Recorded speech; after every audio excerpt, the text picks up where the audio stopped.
August 2025 mixes challenges with promising developments. With Mercury retrograde and Mars in the sign of its detriment opposite Saturn, expect friction, miscommunications, delays, and mounting tensions. As the month progresses, however, the hope returns. Mercury turns direct, and Venus conjoins Jupiter, soothing and healing our inflamed hearts and minds. Let's take a closer look at August and break down the most important transits for all 12 signs.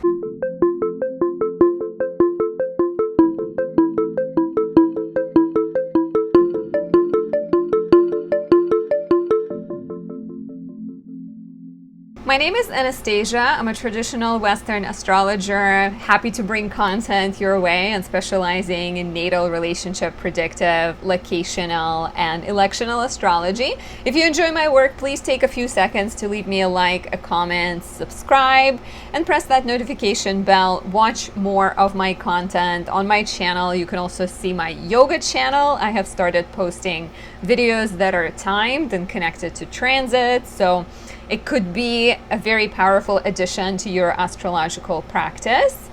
If you're seeking to expand your astrological practice, visit my website. You can book a reading on there. There are natal, which are more general readings, predictive, year ahead, solar return, best done around your birthday, relationship consultations. You can also book an express reading and specify that you want me to look at the best places in the world for you to live in, as well as the best times for you to get married or make some other important life choices and decisions.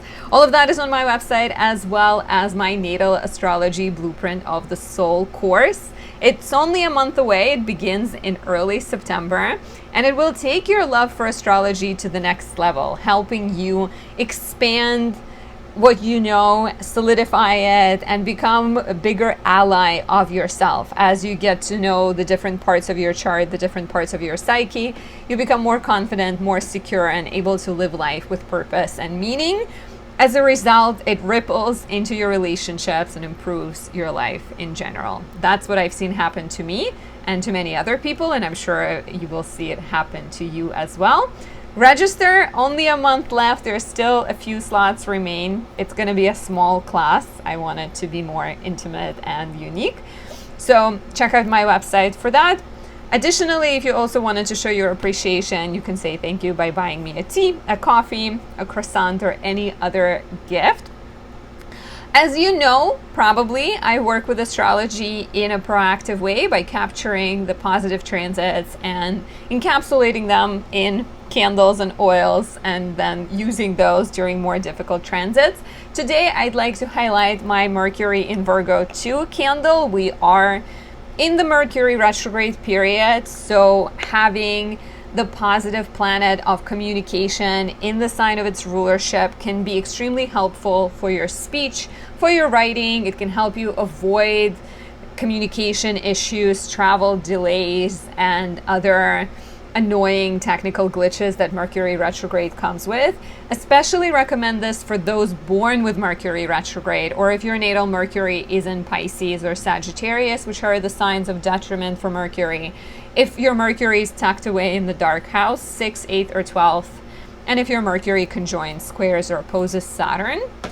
And the second candle I'd like to highlight is my Mars Cazimi. Since Mars is entering the sign of its detriment, it will be in Libra most of the month. We will struggle with indecision, with being passive aggressive, with taking courageous action. Mars Cazimi is Mars in Scorpio conjunct the Sun, empowered in rulership. It's decorated with a garnet stone, which is the stone of Mars, and it can help you find courage, discipline, and passion. It can also improve your sex life and boost your stamina.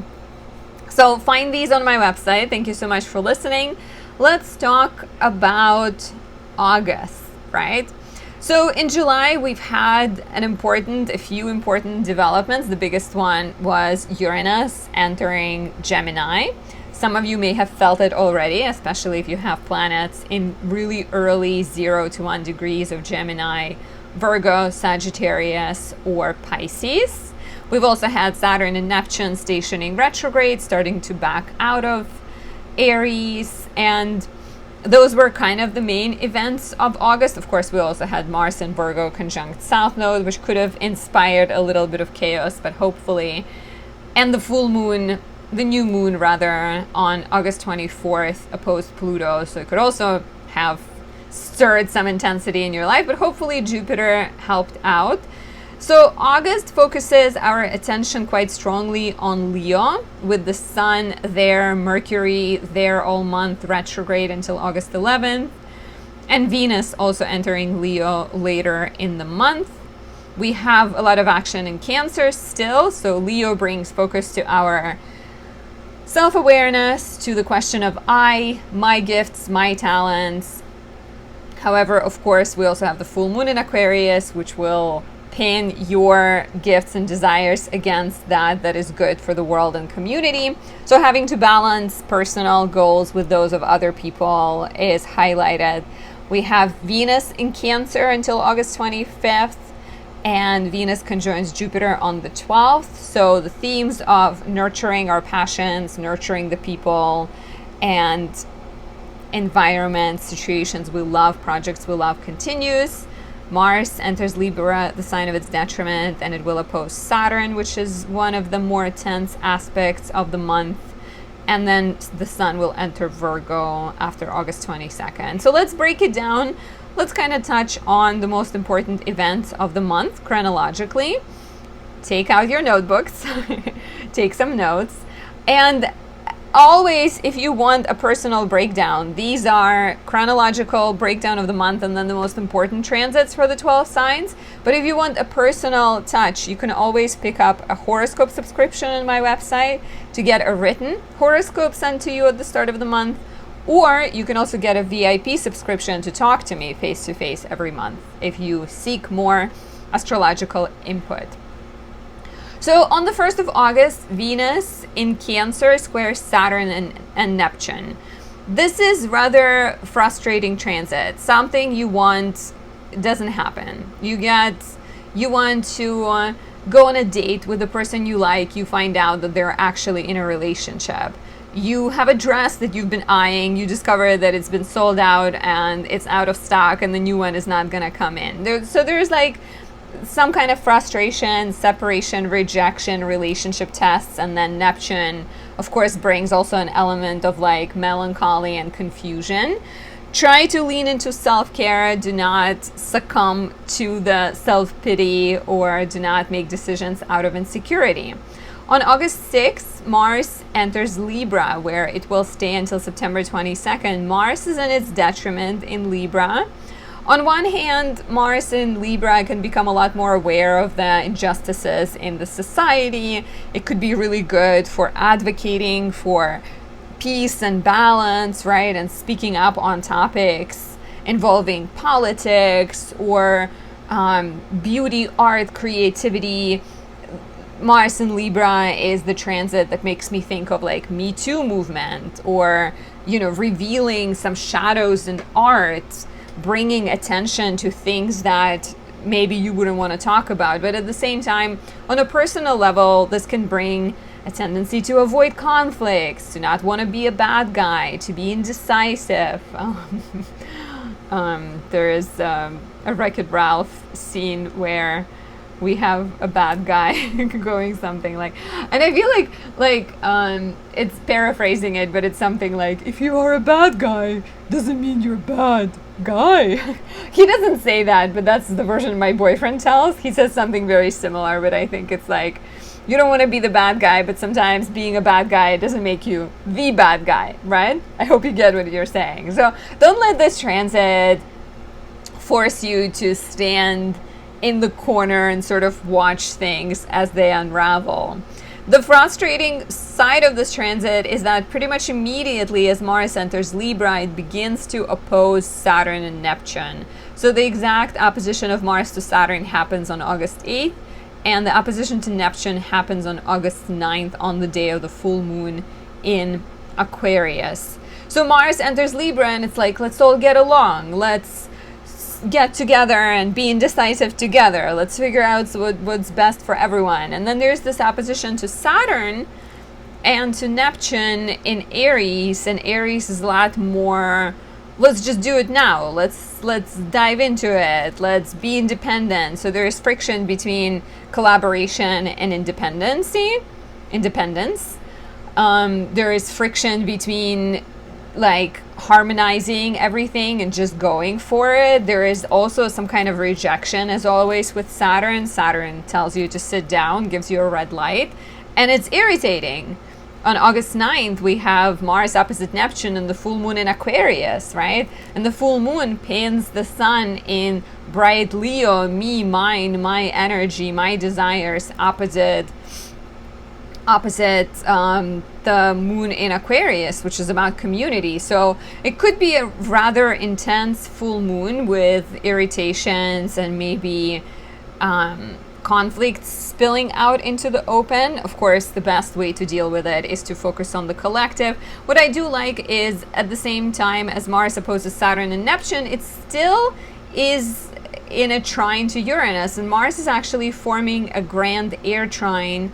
So on the 8th of August, Mars trines Uranus, and on the 10th of August, Mars will trine Pluto. So we have a grand air trine between Mars in Libra, between Uranus in Gemini, and between Pluto and Aquarius, right? So there is this friction between like, do we stay and harmonize or do we just go in for it?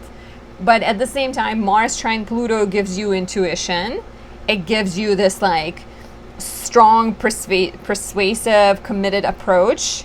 And then the trine to Uranus helps you break through frustrations and problem solve and innovate. So if things get difficult in the middle of the month, or rather in the first sort of first half of the month, try to, problem solve and figure out solutions to problems.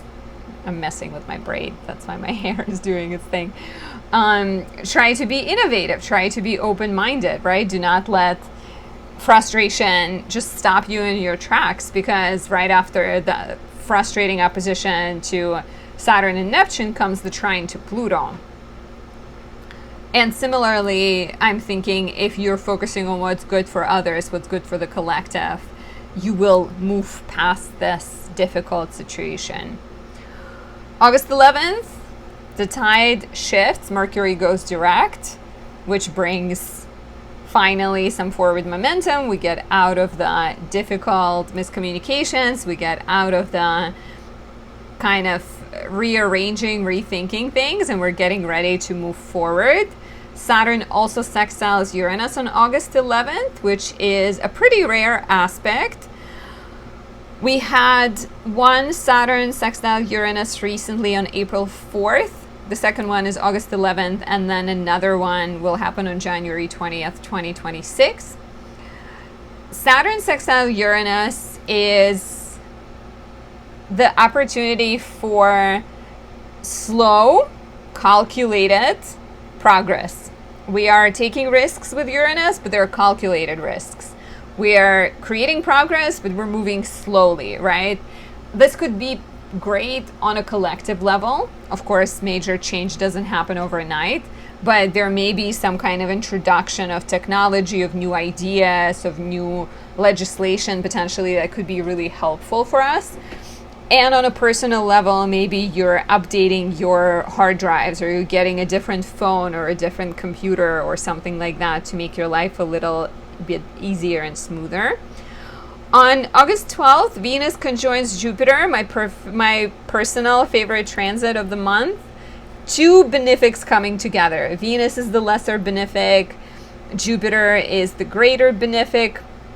Venus is the planet of love and having a good time and beauty and connection. Jupiter is the planet of growth.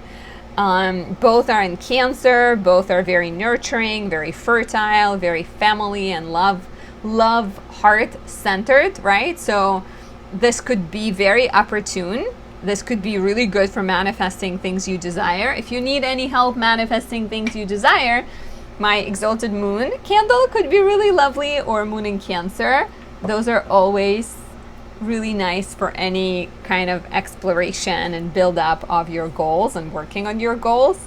But this is a really beautiful one. At the very least, if you don't act at this point, it's gonna be a good day. It's gonna bring you a piece of cake, a smile from a child, a lovely puppy that you can play with, right? It could just be like a really great day. But if you do take advantage of this and start projects, maybe, work on existing projects, reach out to people for help, collaborate, do things, even like make investments, there is a higher chance of success. Putting your work out there, getting recognition, all of that is really beautiful. August 14th and August 18th, because Mercury is just beginning to move, we have a Mercury sextiling Mars, because first Mars is moving and sextiling Mercury, and then Mercury speeds up a little bit and it sextiles Mars again, which is really good for tinkering and working on your car or working on your website, like building things, right? Mars is action, Mercury is the mind, building your website, building some kind of intellectual project. You will enjoy the debate, you will enjoy sort of friendly battling it out without necessarily fighting. Good for negotiating. Your reflexes are faster, so there may be a good element of like competition, like a chess match could be great at this point. August 22nd, the sun enters Virgo, where it will stay until September 22nd. We're becoming focused on our health, our diet, our routines and structures. Virgo is the last sign of summer, so there's also this kind of careful, let's count our harvest, let's start getting ready for fall, when Libra comes in and starts to weigh everything, right? But Virgo is about this sort of clarity and purifying perfection, and also like practical analytical concerns. Immediately after that, the day after August 23rd, we get a new moon in Virgo, 0 degrees Virgo, which is a pre-eclipse new moon, because in September there is an eclipse in Virgo. So this is part one of the longer story, and if you look even further back at the first eclipse we had in March, this takes us to that eclipse. So new moon in Virgo, opportunity for new beginnings involving your health, your well-being, better routines, better diet, exercise protocols. There is a square to Uranus in Gemini, so something might break and that might inspire you to do better. Let's say you chip your tooth and you go to the dentist and you realize that you've been eating too much candy. Or your car breaks and you realize that you actually maybe need a better car, and that also inspires you to save money a little bit better. Could be a little bit chaotic, right? But at the same time, I think in the long run, kind of productive. And the same day we have the sun squaring Uranus, which is why the new moon squares Uranus, because the new moon is the sun conjunct moon. So the aspect the moon is making, the sun is also making on the new moon. So yeah, opportunities for breakthroughs and breakdowns. Navigating breakdowns with a structured Virgoan approach. On August 25th, Venus enters Leo, where she will stay until September 19th. In Leo, we seek passion, we seek adoration, we seek subjects that will adore us, right? So we seek romance that is quite royal, and adoration that also makes us feel important, right? We sort of want partners that give us validation and love and a lot of attention. Creatively, we may be more expressive, more dramatic, more go big or go home type of energy.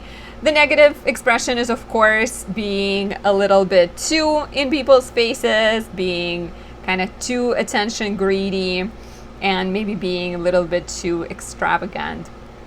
Venus will trine Saturn. Venus actually makes a number of harmonious aspects right away, but then it opposes Pluto. So it trines Saturn on the 25th of August, which could be conducive to commitment and important relationship conversations, moving agreements, negotiations, partnerships, romantic relationships forward. On the 26th of August, Venus sextiles Uranus and trines Neptune. So still we're moving forward. We're dealing with open-mindedness and experimentation in the bedroom and in love. And with Neptune in a trine to Venus, there is like idealistic romantic approach. Things go south on August 27th when Venus opposes Pluto, and something in your dream gets shattered. Pluto makes you face the darkness. Pluto brings important revelations, brings the power struggles out into the open, obsessive thoughts, self-defeating tendencies, so something will need to be transformed. And finally, on August 28th, Uranus sextiles Neptune. This is part 1 of 5 Uranus-Neptune sextiles. The first one is August 28th, then we have one November 20th. Then there's one in July 2026, and then January and June 2027. So this is like a longer, interesting aspect that represents opportunities for spiritual awakening. You may lean into astrology to find some answers. You may lean into unique sciences, or, you know, like, again, astrology, tarot, Reiki, and bring yourself and open yourself more to those things. Come study astrology with me. The course begins in September, and in 3 months you will learn how to read natal charts and build the foundations of astrology so that you can also read for other people and live life that's more self-aware. Uranus sextile Neptune is really good for that. We may also see an even larger boost of astrology and kind of growth of alternative ways of healing and medicine and science. So quite fun. This is it for the month ahead. If you're seeking if you want a personal horoscope, you want me to look just at your chart and look at everything that is happening for you, because we're going to talk about like overall transits, you can pick up a horoscope subscription on my website. You can also you can also book a one-time reading and get a natal chart reading or a predictive year ahead. If your birthday is coming up, solar return is a great option because it looks at your solar return chart and your year ahead as well. Relationship consultations are there. I also do astrocartography and electional astrology. So for all of that, check out my website and remember to join my course if that is what your heart tells you to do. So let's take a look at the 12 rising signs at the most important transits, starting with Aries rising. If you are an Aries rising, in July there were some developments with Uranus entering your 3rd house, stimulating your mind, inspiring new interests, igniting your desire to start a business. Mars was in Virgo and you were busy problem solving. There was also quite a lot of focus on your living situation, your family dynamics, maybe traveling to see family, maybe dating a little bit more with the 5th house transits.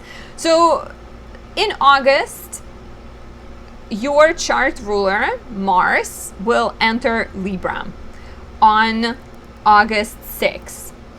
And so we're moving from Mars in the 6th house, where you were extremely productive, extremely decisive, extremely health focused, to Mars in Libra, where Mars is a bit more indecisive, a bit more other people oriented. And so what could be good about this is this might suggest that you're driven to date, that you're putting yourself out there, you're negotiating agreements, you're renegotiating your lease or your mortgage, you're signing contracts, you're very much about connecting with other people. But where it could be frustrating is this vacillation of Mars and Libra, indecision, conflict avoidance, passive aggressiveness, right? We're going to deal with Mars, Saturn, and Neptune opposition between August 8th and 9th, 3-4 days before and after. And this also creates tension between your desire to agree with others versus what you have to do for yourself. So some type of like blowouts, difficult conversations, maybe even frustrations and having to compromise your desire for a relationship or having to compromise your personal goals. Just make sure you don't sacrifice too much, right? And if there is any sense of like, you can't do things right now, you can't date right now, you can't get the deal you want right now, try to problem solve, because simultaneously as Mars opposes Saturn and Neptune, we also have a grand air trine between Mars, Uranus, and Pluto, which activates your house of community, your house of the mind. So I think there is this ability to like figure out a roundabout way. So even if you can't in the immediate future get what you want, you may get what you need if you go in a roundabout way. So Mercury is retrograde in your 5th house of romance, pleasure, parenthood, and children until August 11th, and you are questioning those matters. You're maybe dealing with some exes. You're maybe traveling down memory lane and reflecting on your past romantic history to make sure the future is different. You may be reconnecting with your passions, going over your childhood drawings, or reflecting on what once used to get you excited. Mercury does go direct on August 11th, and so you may notice that things are starting to speed up. If there was any romantic confusion, even if your child was dealing with a more complicated period in their life, after August 11th, things start to feel better. And maybe even romantically, you would have done the necessary cleansing and you would feel ready for new beginnings. My favorite transit of the month is Venus conjoining Jupiter, and Venus just being in your 4th house, a home, family, and living situation until August 25th is lovely. She conjoins Jupiter on August 12th. And again, early in the month, on the 1st of August, even late July, the first 3 days of August, we have Venus squaring Saturn. So it's like some type of like no, not yet, delays, rejections, frustrations. The first 11 days of the month are just like full of it's like a minefield. So be careful. But then by the time we get to the 11th, Mercury goes direct. On the 12th, Venus conjoins Jupiter, and the vibes are really lovely. So Venus conjunct Jupiter, you may meet someone. So romantically, this could be Venus rules your house of relationships, right? This could be a really exciting and opportune time for love.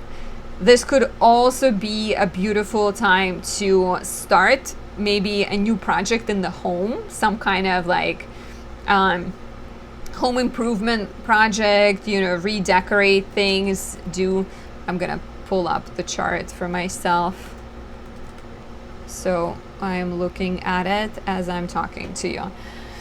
So yeah, Venus rules your house of money and your house of relationships, and Jupiter rules your house of education and your house of spirituality and foreign land. So maybe you're moving to a place where you can make more money and study. Maybe you're making decisions about your home. Maybe you're just making improvements and you're adding a home office. Maybe you're renegotiating your lease and getting a better deal on it. There's quite a few exciting possibilities with this transit. All of them involve your living situation, your home, your family, even your sense of comfort and security, like opportunities to feel better within. On August 9th, we have the full moon in Aquarius in your 11th house of community, friendships, networks, hopes, and dreams. It completes the chapter started on January 29th with the new moon in Aquarius, and it brings changes to your social network.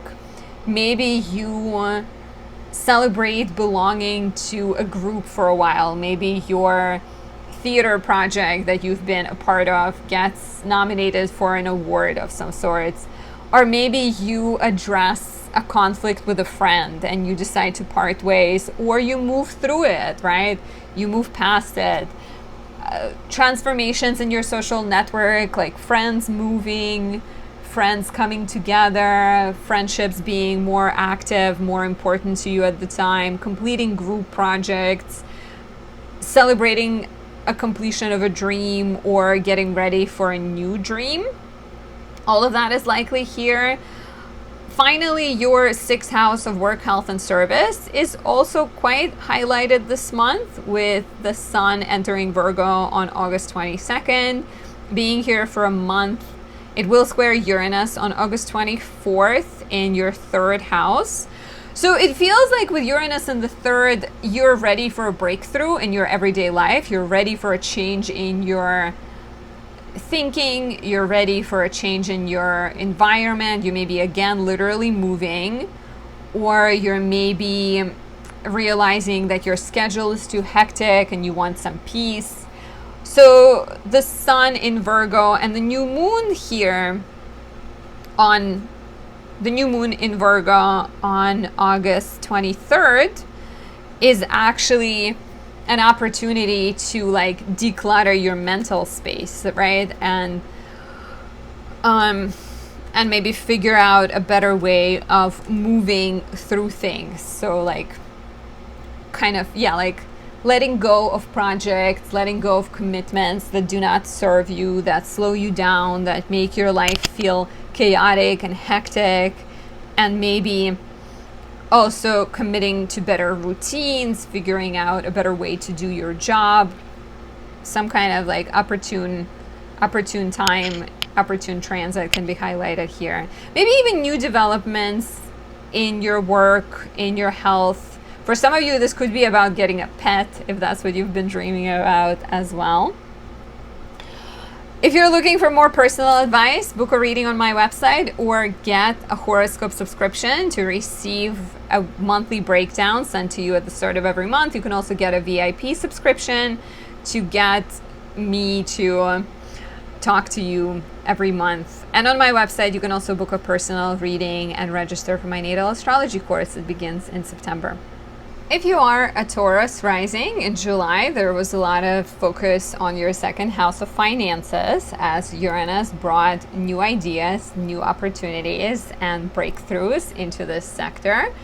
There was also a lot of focus on your skills, hobbies, your ideas with both the full moon in Capricorn and the sun and Jupiter in Cancer, your third house. Maybe these breakthroughs in the financial sector inspired you to learn something or to research something, to commit to having a business, etc. Mars spent the month in Virgo, your fifth house, inspiring more time with children, maybe more dates that you went on, more romantic opportunities. We also had the sun in your fourth house of home and family as you connected with family members, as you maybe looked into moving, renting, or buying a property. And then Mercury stationed retrograde on July 18th. And this continues into the first 11 days of August as Mercury retrogrades through your fourth house. And you are dealing with slowdowns when it comes to property matters. If you are in the process of home improvement, renovation, even closing a deal on a home, looking for a new home, there may be some delays, right? There may be some slowdowns, some tensions that you need to address. This does improve after Mercury turns direct on August 11th, so maybe you get your answers around that time. Otherwise, Mercury retrograde may also bring up family secrets, things that you thought you discussed, maybe some kind of old conversations with family members that you need to address to move through. Leo is the sign of self-awareness, being your true self, right? So if you feel like a family member or somebody you love is not allowing you to be the you want to be, this could be an opportune time, I think, to discuss it. Simultaneously, we also have a couple of difficult transits with Venus squaring Saturn and Neptune on August 1st. Venus is in your third house of siblings, neighbors, square Saturn in the 12th, sort of things outside of your control. So maybe a sibling that is creating some hardship or some concerns on your mind, and even, maybe something in their life that needs to be addressed that you're navigating. And then Mars, the ruler of your seventh house of relationships and your 12th house of mental health, enters the sign of its detriment, Libra, on August 6th, where it will stay until September 22nd. Mars is entering your sixth house. So on some level, this could be positive for problem solving.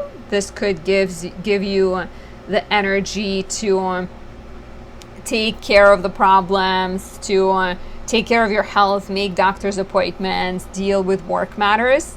However, Mars is in its detriment in Libra, so it could make you more indecisive.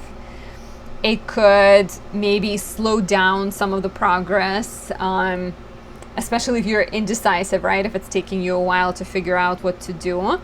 There may be some passive-aggressive energy coming from your colleagues. It can also affect your partner and their life because Mars rules your house of relationships. So maybe it suggests that you're dealing with these matters involving home and family and maybe siblings, and then Mars, the ruler of the house of relationships, goes into the sign of its detriment in the 6th house, and your partner gets sick, or your partner works a lot and you don't see them. So the beginning of the month, the first 11 days for sure feel frustrating.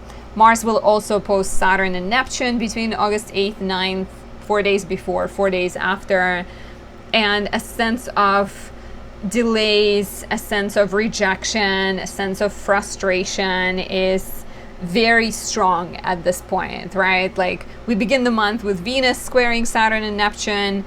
Later, like 10 days later, we have Mars opposing Saturn and Neptune. So there's a lot of irritating energy early in the month and a lot of slowdowns.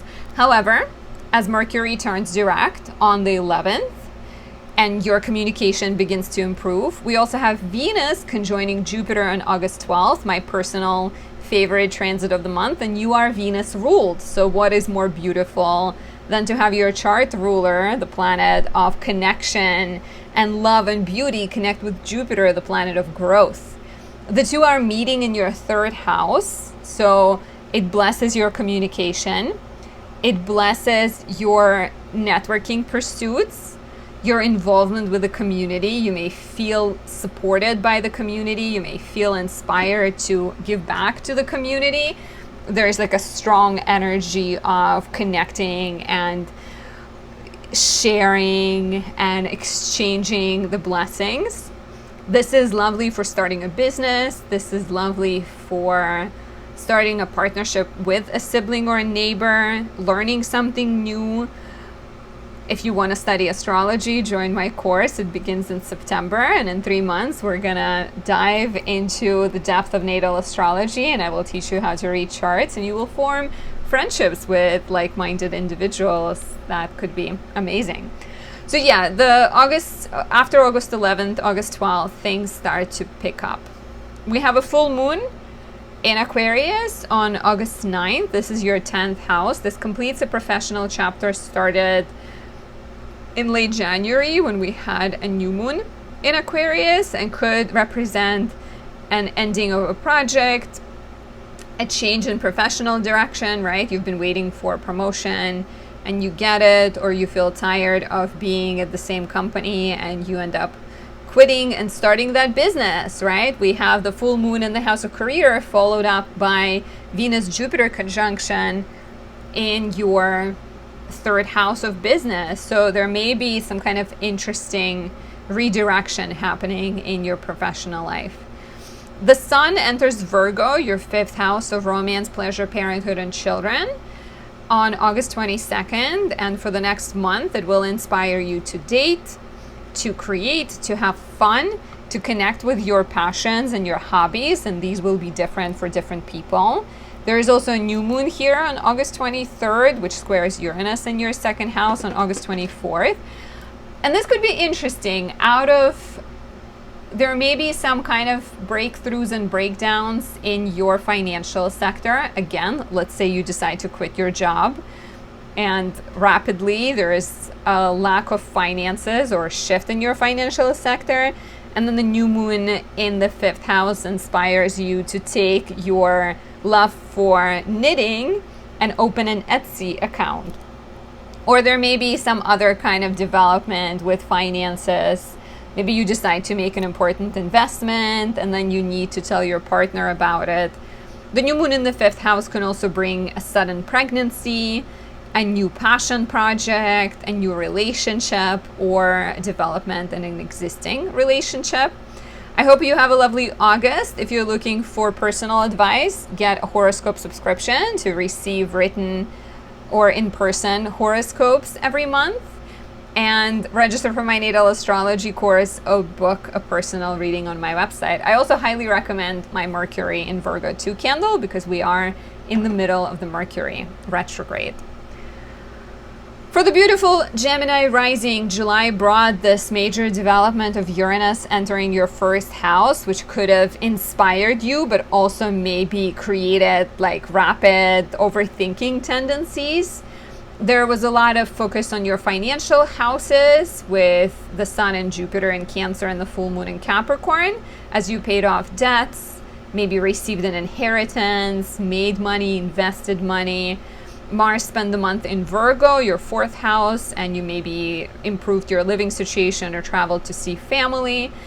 And then the Sun entered Leo in late July, and Mercury went retrograde on July 18th in your third house. And Mercury continues its retrograde for the first 11 days of August. So Mercury retrograding in your third house suggests a need to rethink your communication, retake some exams, rewrite, re-edit some papers, readjust, right? Let's say you have a YouTube channel. Mercury retrograde in the third could be the time you go over your SEO and you adjust your tags or you rethink your thumbnail strategy. If you are a student, this could be the time you get to rework some of your projects, right? Revisiting conflicts with or revisiting some matters involving siblings, maybe reconnecting with old neighbors, even traveling back to your old school or traveling back to a place that you used to live in is possible here. Renegotiating, right? It's the house of communication. And of course, things may be slowing down during the retrograde, but then once Mercury goes direct on the 11th, expect the forward momentum to pick up. Mars, the planet of action and the ruler of your 6th house of work and 11th house of friendships, enters Libra, your 5th house of romance, pleasure, parenthood, and children on August 6th, where it immediately opposes Saturn and Neptune in your 11th house. So this could be frustrating.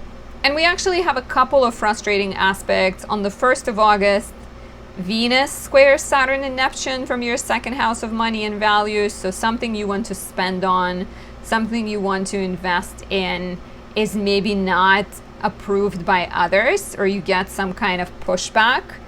And then Mars enters the 5th house and it's like, let's have a good time, let's schedule a party or let's do something fun. And again, it gets opposed by Saturn and Neptune. So I feel like the early in the month, especially the themes of fitting in with other people and maybe getting approval from other people can be really strong for you.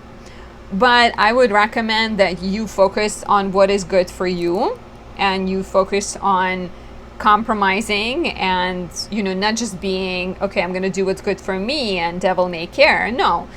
Make sure that other people don't suffer in the process, right? But do not worry too much about receiving the blessings from other people. Maybe other people saying no is the time to slow down. So because right away we have Venus squaring Saturn, we have Mars opposing Saturn, we have Mercury still retrograde. The first 11 days of the month are just not yet, slow down, rethink this. Other people are not supporting you. So it's actually a good time to take it slow. Mars being in your 5th house between August 6th and September 22nd will encourage you to create, to spend time with children, to date a little bit more. It is Mars in its detriment. That's why I really recommend my Mars Kazemi candle. It actually falls in your 6th house, so it's Mars in its joy. Mars in its detriment might suggest indecision, vacillating, trying to please everyone, especially let's say you have a child and your child is acting out and it's I'm not gonna eat this, and instead of maybe asserting your parental influence, you're trying to please everyone, right? Or maybe you have 3 kids and you're trying to please all 3 of your children.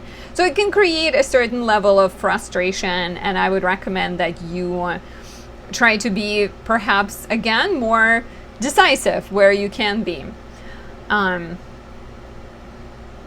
Yeah, compromises are good, but it's not good to like get too caught up in things, especially with that that Uranus in your first house. It wants you to have some freedom to do things you want to do. And we do have a lovely grand air trine between Mars in the 5th, Uranus in the 1st, and Pluto in the 9th. So exciting opportunities for you to be more visible, to connect with your passions, and to maybe even show up as a teacher or a guide for other people. After August 11th, well, actually before then, we also have a full moon in Aquarius, your 9th house, on August 9th. And this one completes the chapter started in late January with a new moon in Aquarius, and brings change and endings and transformations to your house of education. Maybe you're graduating or completing a course of study, or you're getting accepted into a program you've been trying to get into for a while. Travel, legal, like getting a visa for something, booking a trip or going on a trip. Legal matters can come full circle. Philosophical changes are also possible. But then again, so as we move past like August 11th, Mercury goes direct. August 12th, Venus conjoins Jupiter. This is my personal favorite transit of the month, Venus conjunct Jupiter. This is happening in your 2nd house. Venus rules your 12th house of spirituality and mental health, in your 5th house of romance and pleasure. Jupiter rules your 7th house of relationships and partnerships, your 10th house of career. So there may be some important, professional developments that are exciting. There may be some financial rewards because this conjunction happens in your 2nd house of money and values. Some investment opportunities, return on investment. So either getting money or spending money on something you really feel excited about. On August 22nd, the sun enters Virgo. On the 23rd, we get a new moon in Virgo and a square to Uranus in your 1st house. The sun in Virgo highlights your home sector and encourages you to make improvements to your home life and your family dynamics, to maybe create an environment that feels more comfortable. The square to Uranus makes things a little bit more complicated because you may be the disruptor and your family members may be the disruptees. Uranus in the 1st suggests your need for freedom, your need for exploration, your need for adventure.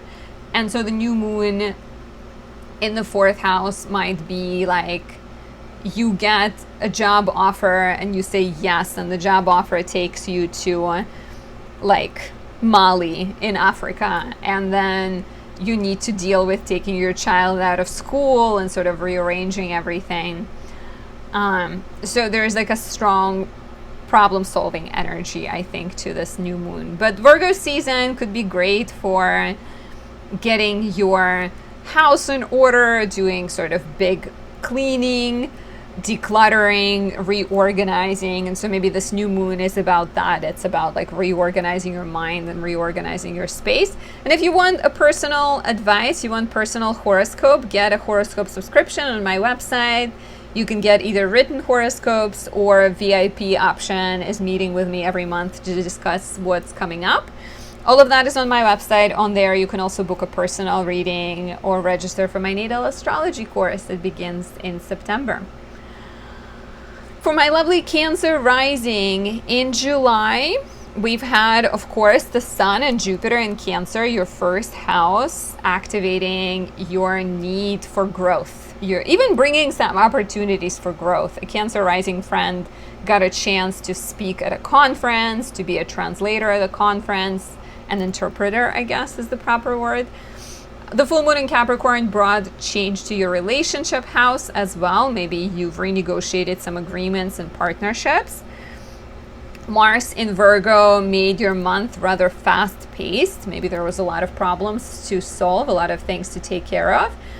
And then the Sun entered Leo and Mercury went retrograde in Leo on July 18th, your 2nd house. And as we begin August, Mercury is still very much retrograde until August 11th when it goes direct. So with Mercury retrograding in your second house, you are taking a close look at your finances. And even deeper than that, you're rethinking your priorities, right? You're looking at what is worth spending on, what is worth committing to.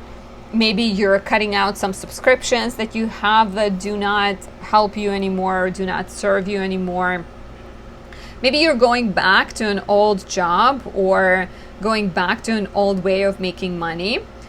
There may be some bills popping up that you forgot about that you now need to pay. It's usually not the best time to make important financial decisions.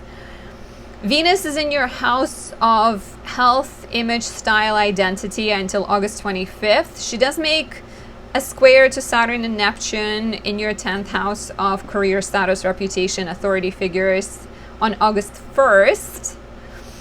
And then Mars also opposes Saturn between August 8th and 9th. So there's a lot of kind of complicated energies happening in your house of career, status, and reputation.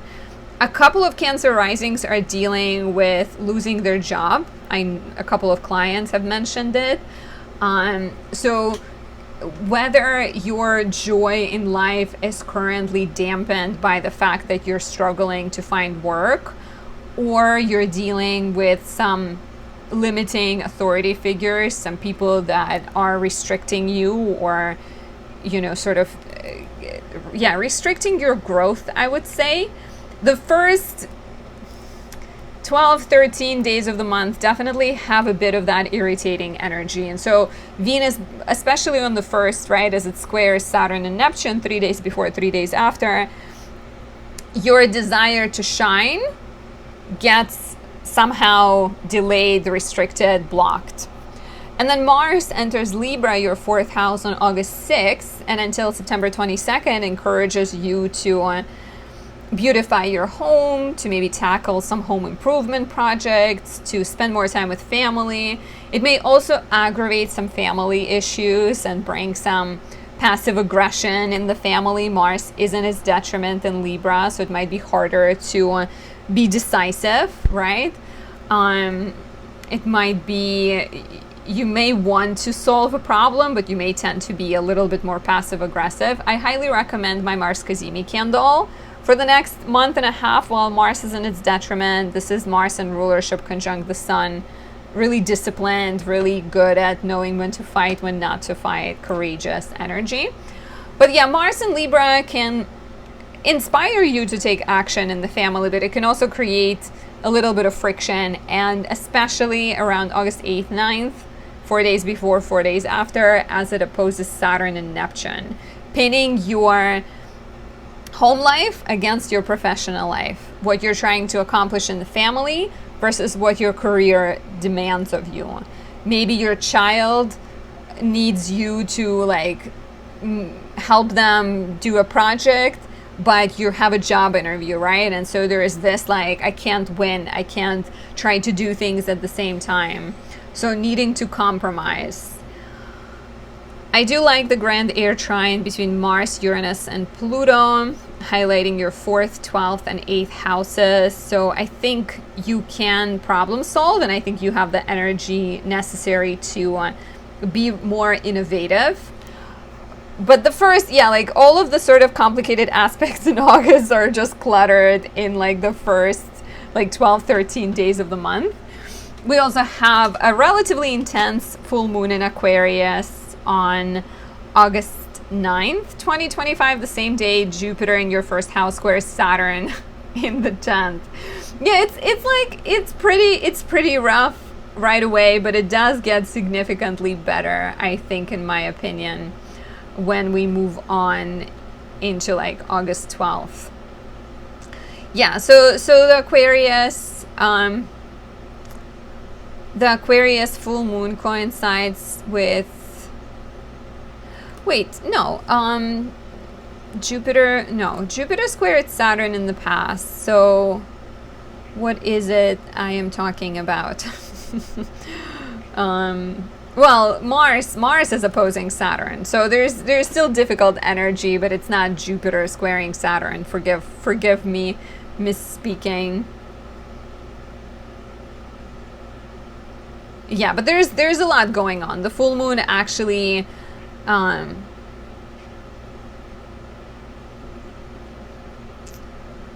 the full moon coincides with August 9th with Mars opposite Neptune. I don't know what my note is telling me. Okay, we're back on track.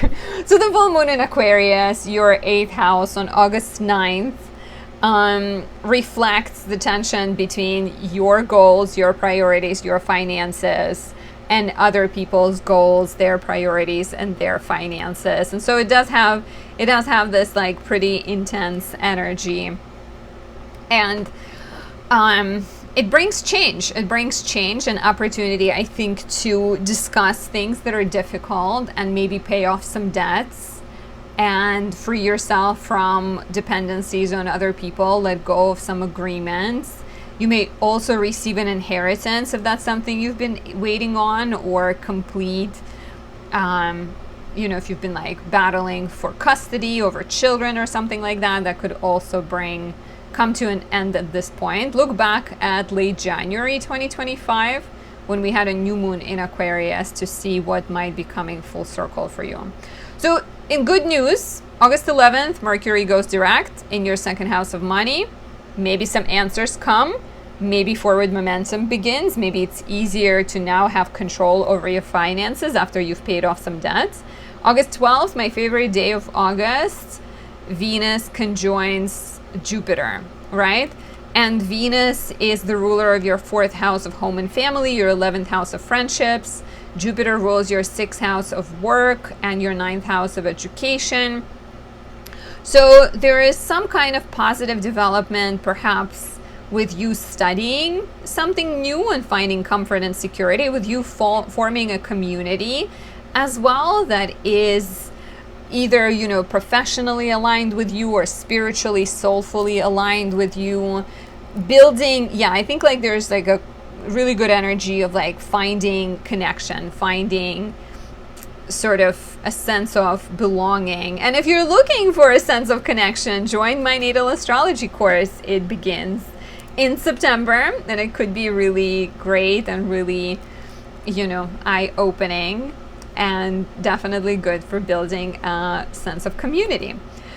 So this is a really good transit to look forward to, very opportune and lucky. At the very least, you'll have a good day or two, but I would urge you to take advantage of it and to actually step forth and take a risk of some kind. The sun enters Virgo on August 22nd. For the next month, it inspires you to come up with new ideas, to study, to teach, to take care of the exams, go on more short trips, spend more time in the neighborhood. We have a new moon on August 23rd in Virgo, in a square to Uranus in your 12th house. And there may be a need to reorganize your world, reorganize your mind in response to some breakdowns and breakthroughs in your mental health. Like, square to Uranus in the 12th house, you sign up for a natal astrology course with me, but then you realize that your schedule doesn't quite work with it. So you look for ways to restructure your schedule, or you book a trip that you feel inspired to take. And again, the new moon in the 3rd is like, okay, how can you declutter your schedule to actually be able to go on this trip? So it's all about the details. It's all about decluttering, clarifying. And for those of you who seek more, book a reading on my website. You can also pick up a horoscope subscription on there to either get written, personalized horoscopes sent to you at the start of every month, or to have a 30-minute conversation with me every month to find out what's coming up for you. You can also, of course, register for my natal astrology course. It begins in September.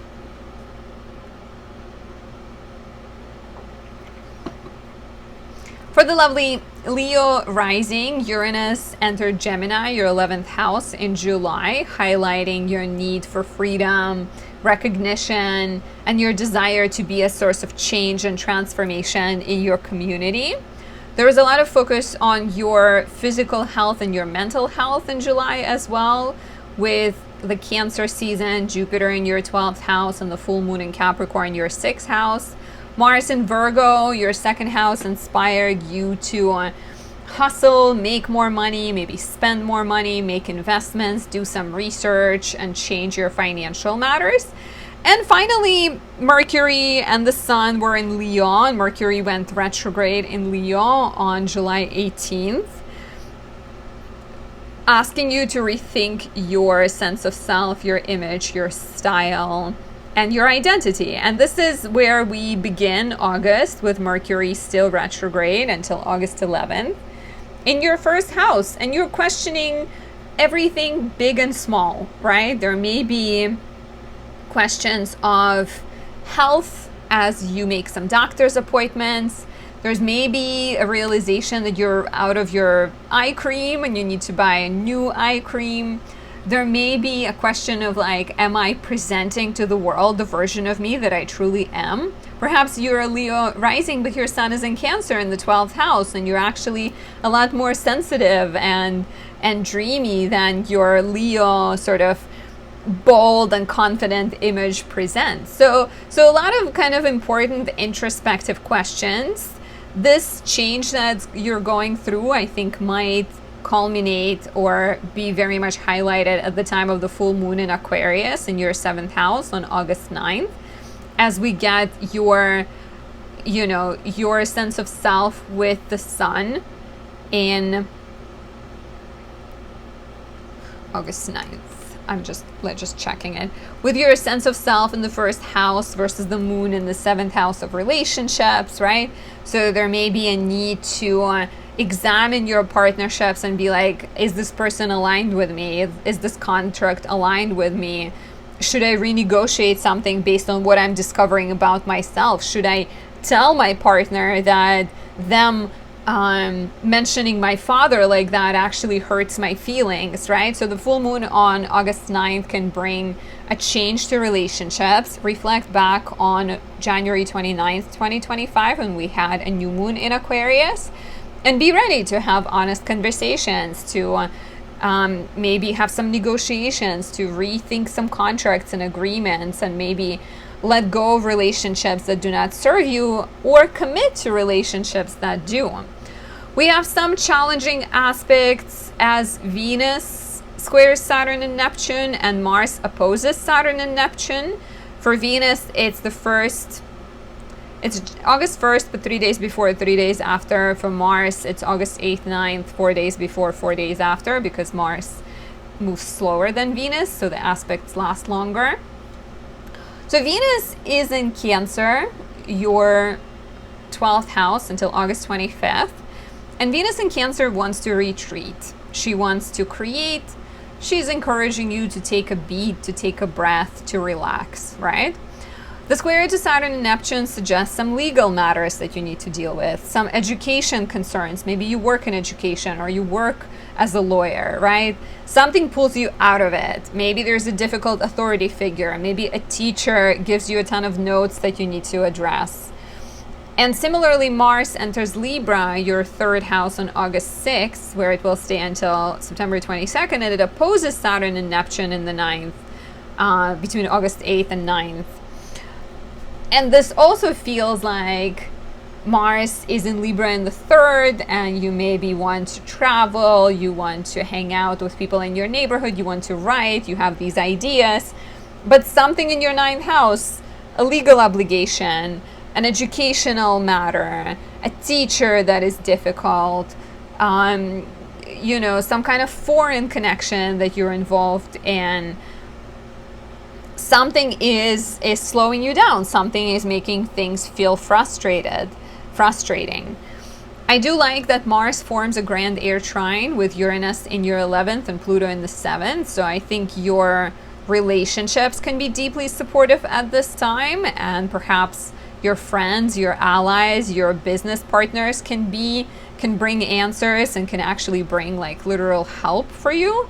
Like, let's say you're dealing with applying for an important visa and you get rejection to your first attempt. It doesn't mean you have to stop applying, right? But what it means is maybe you can ask someone who's been through this process for help. Mars in general is in its detriment in Libra between August 6th and September 22nd in your third house. So while it can inspire some creative action and maybe more sort of business opportunities, especially like, you know, communication, blogging, YouTubing, podcasting type of opportunities, you do have to watch out for the more indecisive, passive aggressive tendencies of Libra, where we avoid conflicts to not be a bad guy, but then we end up subconsciously stirring drama or being, you know, negative and frustrating other people. I highly recommend my Mars Kazemi candle for this next month and a half, because this is Mars in rulership in Scorpio, conjunct the Sun in Scorpio. So it's really good for helping you take action, for knowing when to be in a conflict, when to assert yourself versus when not to be. Could also boost your sexual energy as well. Pick it up on my website. So the energy starts to get better after August 11th. Mercury goes direct on the 11th, finally bringing more clarity, more ability to communicate about things and express yourself.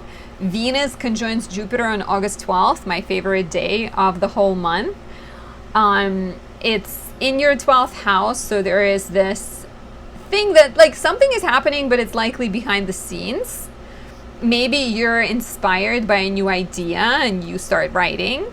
Maybe you connect with a spiritual practice, like you discover about chanting and you start chanting and it just gives you so much joy.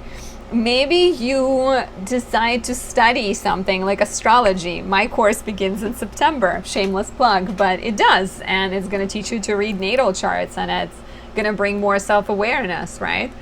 So something is happening behind closed doors. Venus rules your third house of business, skills, and knowledge, your 10th house of career. Jupiter rules your 5th house of romance and pleasure, and your 8th house of death and rebirth, mysteries, shared finances. So very positive sort of development, I think, for your passions, for like writing, career matters. Yeah, maybe even learning new things. Finally, the Sun enters Virgo, your 2nd house, on August 22nd, and we get a new moon here on August 23rd and a square to Uranus in your 11th house. The Sun in Virgo is good for making investments, for doing research, for figuring out financial matters, right? Consulting financial advisors, even asking what is a priority to you, what do you want to commit to. The new moon in a square to Uranus is pretty interesting because we have the square to Uranus, and Uranus is in your 11th house. So there is some kind of breakdown or breakthrough in a friendship, in your dreams, in your community involvement. Uranus in the 11th could be somebody offers you to start a podcast to talk about politics, right? Or you meet someone and they're like, let's start a nonprofit organization, or let's start volunteering. And then the new moon is almost like in response to that, right? Or there is this sense of like, now you need to organize your finances, you need to organize your resources, you need to maybe make some calls, move some money around. So money, but also again, you need to like figure out how you'll make this happen. So if Uranus instigates a new idea or brings a problem, right, even a problem in the life of a friend, then the new moon is like, okay, let me gather money or like that's necessary. Let me bail you out of trouble and come save you.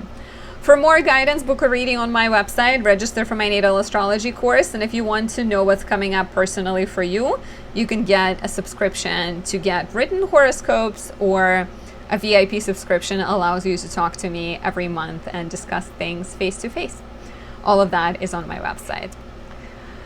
For the beautiful Virgo rising, July brought a lot of action with Mars in your 1st house. You maybe felt courageous and you maybe tackled some problems. We also had Mars conjunct South Node, so an opportunity to transform something could have presented itself. Maybe let go of your tendency to work extra hard and be a perfectionist.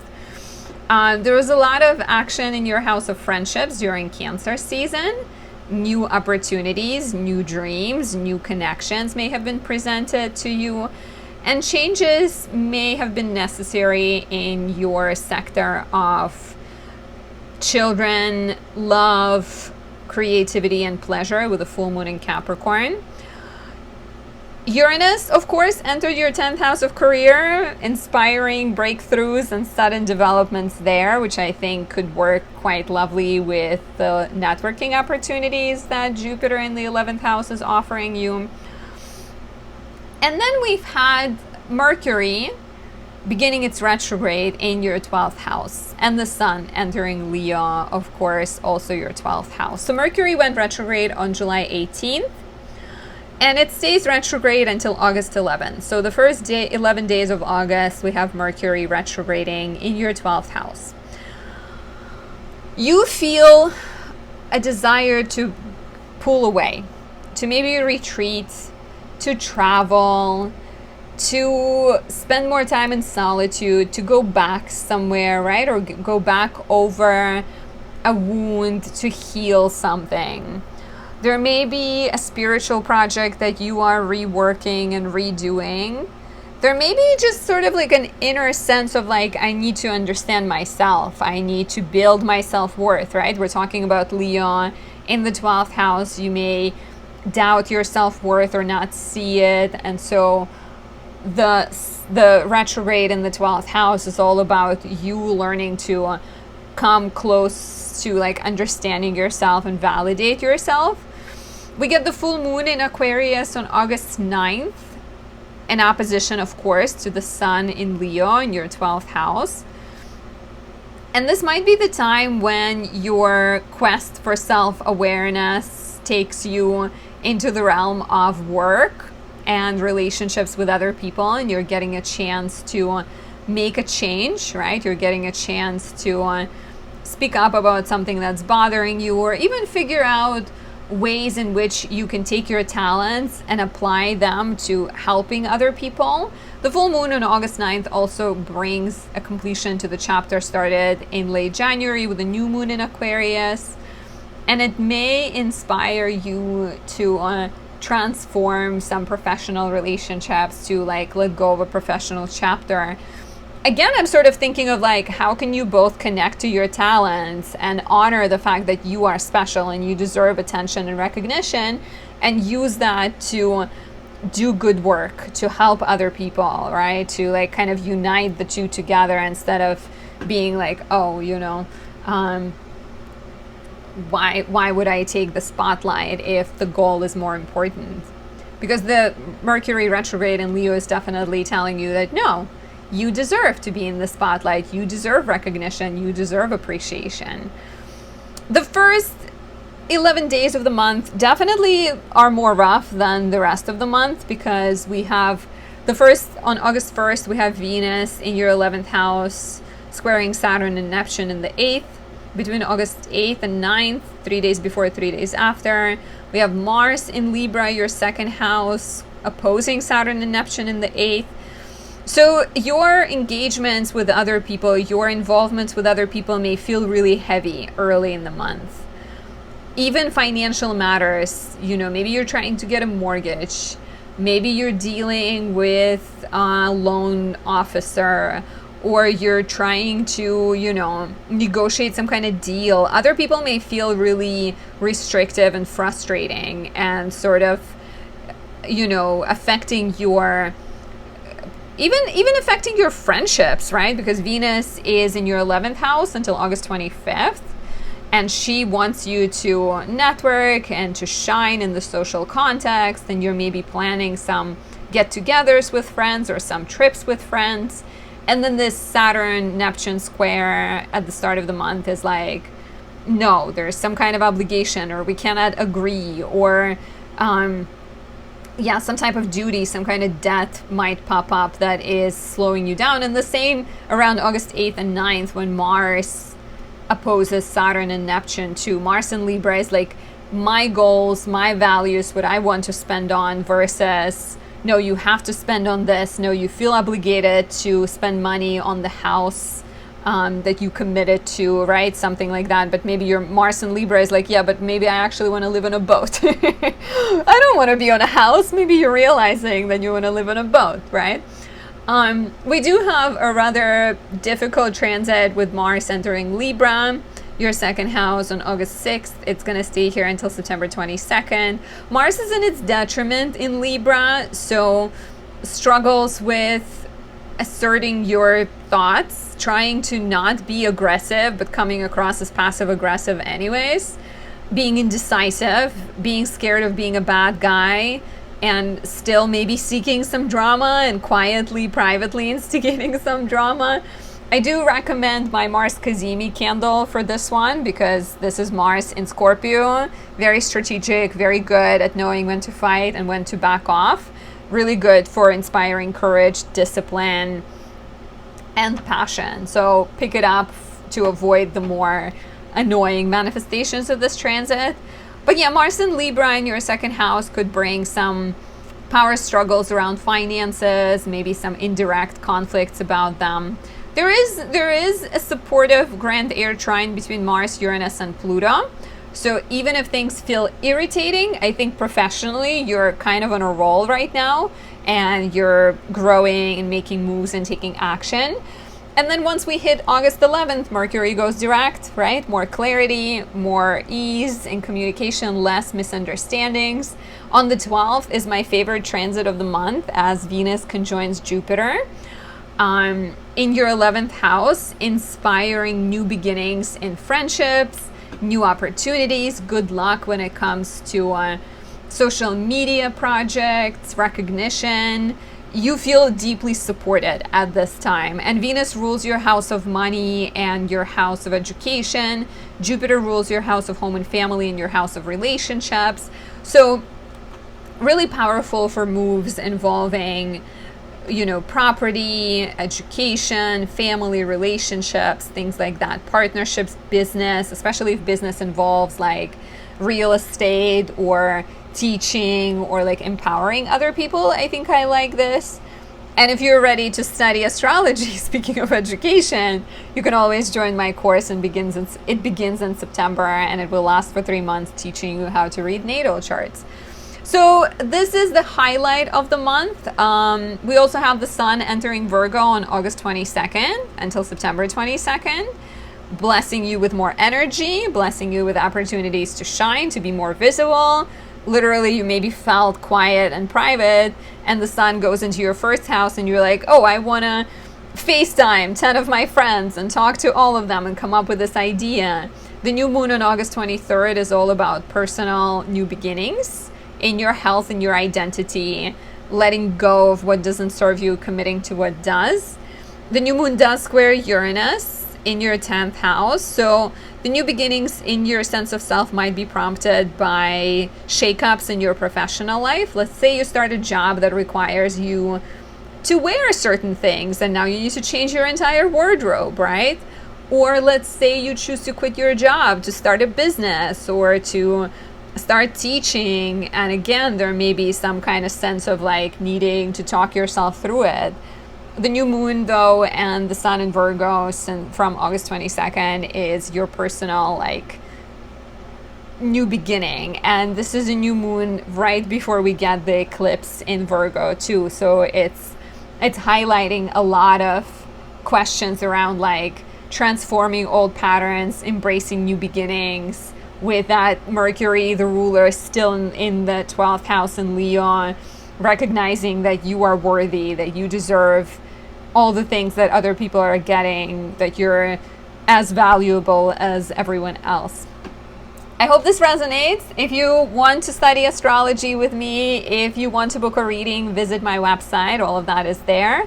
Highly recommend these two candles, Mars Kazemi, Mercury in Virgo too. Both could be lovely for you. And enjoy your August. For my beautiful Libra risings, July brought an interesting shift of Uranus into Gemini, electrifying your mind, inspiring you to study or teach, to connect with foreign people, and to go on fun trips. I myself have booked a trip to Europe I've had it planned out, but I expanded it, and with Uranus and Gemini as a fellow Libra rising. We also had a lot of focus on both your professional life during Cancer season and your home life during Capricorn full moon on July 10th. Mars conjoined South Node and spent the month in Virgo, inspiring a lot of introspection, maybe helping you realize what doesn't serve you in your inner and outer world, maybe even messing with your digestion or your sleep. And then the Sun in Leo and Mercury in Leo activated your house of friendships, networks, hopes, and dreams. And Mercury stationed retrograde on July 18th.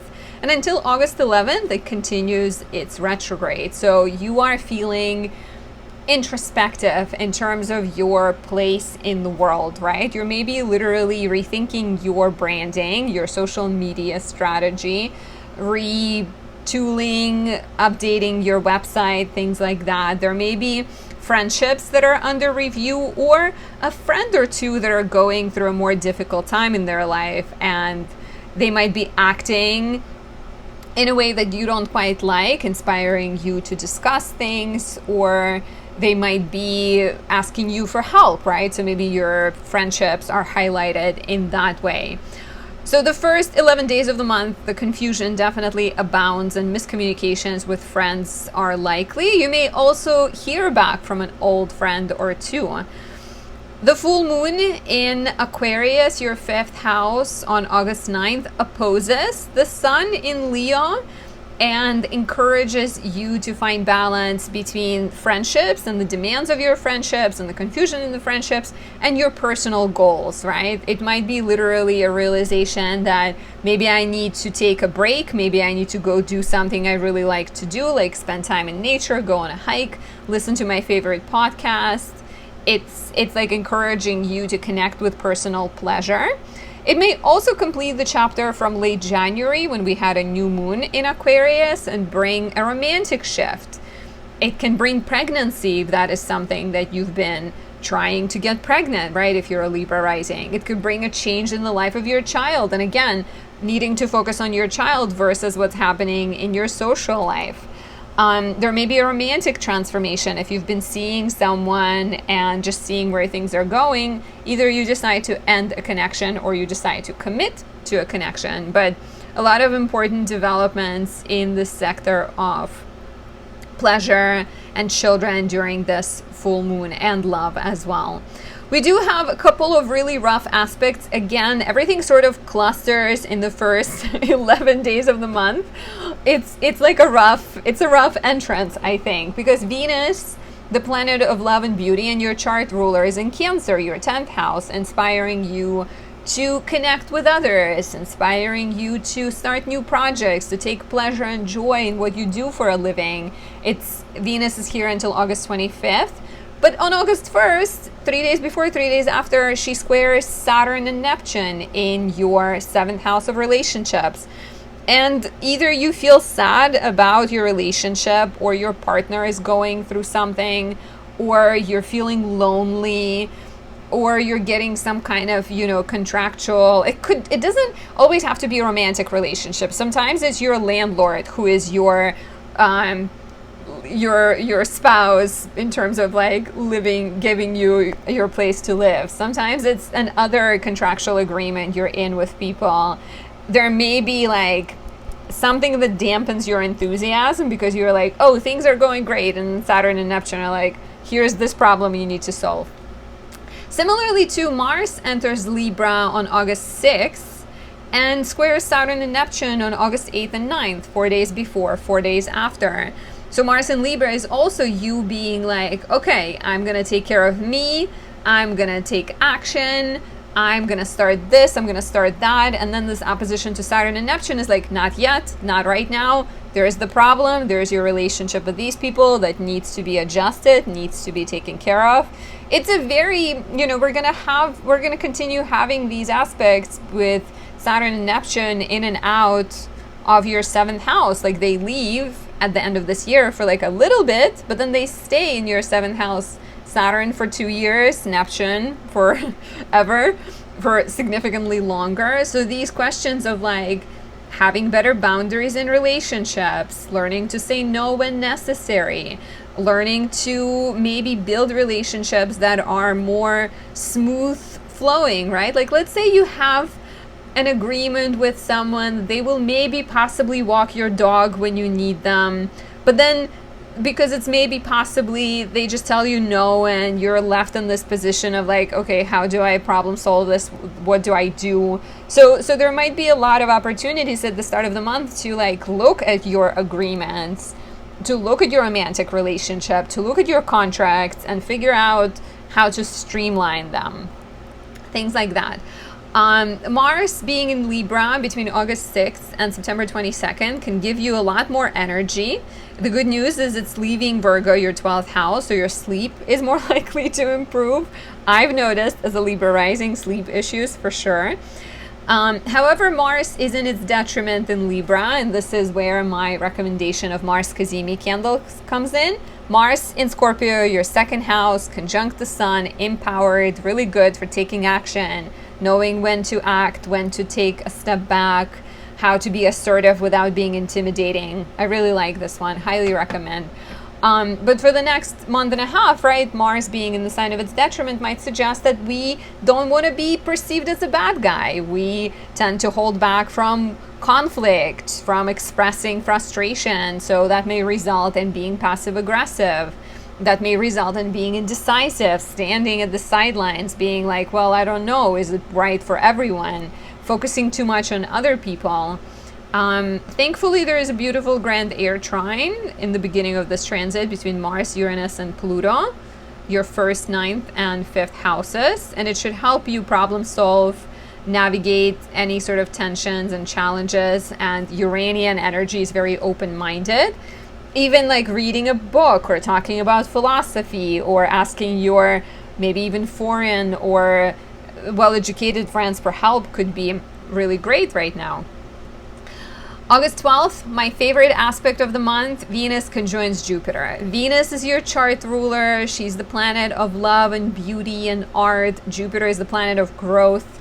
Coming together in your 10th house, what an opportune time for professional growth. Venus rules your 1st house of self and your 8th house of other people's resources. And then Jupiter rules your 3rd house of business and your 6th house of everyday work. Other people joining you, other people signing up for your natal astrology blueprint of the soul course. I'm talking to myself right now. But if you want to study astrology, it is a great time to do it with Uranus in your 9th house. Uranus in the 9th is shaking up your perspective of the world. It wants you to open your mind to things that are less tangible, less visible. So really great for business opportunities, for investments, for professional development, for coming together with other people, with Jupiter ruling your 3rd house of siblings and neighbors. Maybe you join forces with a sibling or a neighbor. I love this transit. If you don't do anything, it's probably going to be a really joyful couple of days, but I would recommend that you take some kind of steps and some kind of action. The Sun enters Virgo on August 22nd, and until September 22nd, it will be in your 12th house. Private place, you're retreating, you're prioritizing your mental health, you're maybe resting and taking care of some spiritual pursuits. However, obviously Mars is still in your 1st house, so it's going to be like a balancing act. The new moon in Virgo on August 23rd squares Uranus in your 9th house. So Uranus in the 9th can bring some kind of breakthroughs, breakdowns in your religious perspective, in your beliefs, in your ideals, maybe even in travel plans, or legal matters or education plans. And the new moon will urge you to slowly and carefully problem solve and figure things out and be analytical, practical, and grounded. If you're looking for more, book a reading on my website, register for my natal astrology course, or you can get a subscription to get personalized horoscopes sent to you at the start of every month, or to talk to me face-to-face every month. For the lovely Scorpio rising, July brought a lot of focus to your house of friendships, networks, hopes, and dreams with Mars, your chart ruler, in Virgo. There was a lot of action in your houses of education during Cancer season, and the full moon with the full moon in Capricorn in your third house on July 10th. Maybe some need to balance your desire to study or your desire to expand your world through travel or connecting with other people and the demands of your everyday life that felt relatively heavy. Uranus entered your 8th house. Have you noticed any shakeups in the partner's finances, in the shared finances, maybe a sense of wanting to free yourself from some debts? And then Mercury highlighted your professional sector, and the Sun entered Leo in the final 10 days of the month, bringing more focus to your visibility, your status, and reputation. Mercury began its retrograde on July 18th, and until August 11th, it continues the retrograde motion, making you rethink certain things. You're maybe redoing some old projects. You're maybe reflecting on the past job pursuits that you haven't quite pursued. You may be retreating your steps and going back to an old job or reconnecting with an old boss. Miscommunications with bosses, disagreements with people you work with, or just like missed connections are likely. The big question here is, am I shining my light? Am I recognized for what I'm doing? Is this place authentically and truly my own? And amidst this soul searching, we also get the full moon in Aquarius, your 4th house, on August 9th, which completes the chapter started in late January with a new moon in Aquarius. So do reflect back, and brings a need to focus on your home, family, and living situation. There may be something that's happening there that's taking your attention away from your professional pursuits. There may be a change in the life of a parent and they require your help. There may be a move that's coming up or some kind of other real estate situation that you're emotionally involved in. Even healing a childhood wound, or like realizing, if we're thinking of the connection between the 10th house and the 4th house, maybe there is this opportunity to be like, why do I want recognition? What am I missing, right? Am I trying to fulfill some need that was never fulfilled in childhood? So with Pluto, of course, being involved in being in Aquarius, right, it could be very eye-opening and transformational as well, and maybe even like encourage you to change where you live or to go on a new kind of journey. Mars, your chart ruler, enters Libra on August 6th and will be here until September 22nd. This is your 12th house Mars, so on one hand it can inspire you to use yoga, therapy, astrology as healing tools. Maybe you'll decide to join my natal astrology course with all of this Jupiter in the 9th house, Mars in the 12th house, because astrology can be really healing. Mars is in its detriment in Libra, right? So there might be a certain tendency to avoid conflict, to try to be nice to people, but then coming across as passive aggressive, a tendency to be indecisive, a tendency to be avoidant of things, to kind of like struggle to please everyone and coming out frustrated at the end. So be careful with that. My recommendation for this transit is my Mars Kazemi candle. This is Mars in Scorpio, your sign in rulership conjunct the sun. So it could be really great for courage, discipline, and passion. And it smells lovely also, ginger and spice.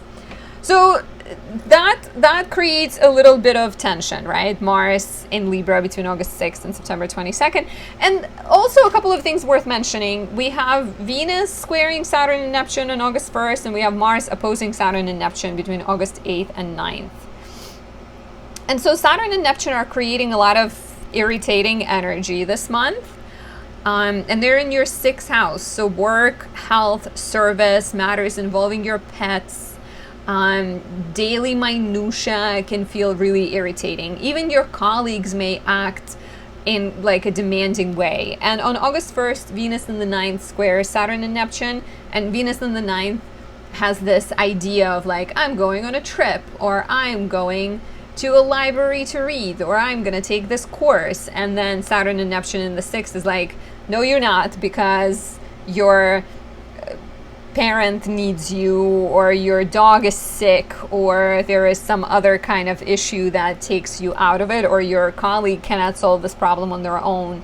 And similarly, between August 8th, 9th, 3 days before, 3 days after, as Mars in Libra opposes Saturn and Neptune. It's also like Mars is like, I want to retreat, I want to get away, I want to spend time alone. And Saturn and Neptune is like, yeah, but there is this fire that you need to put out.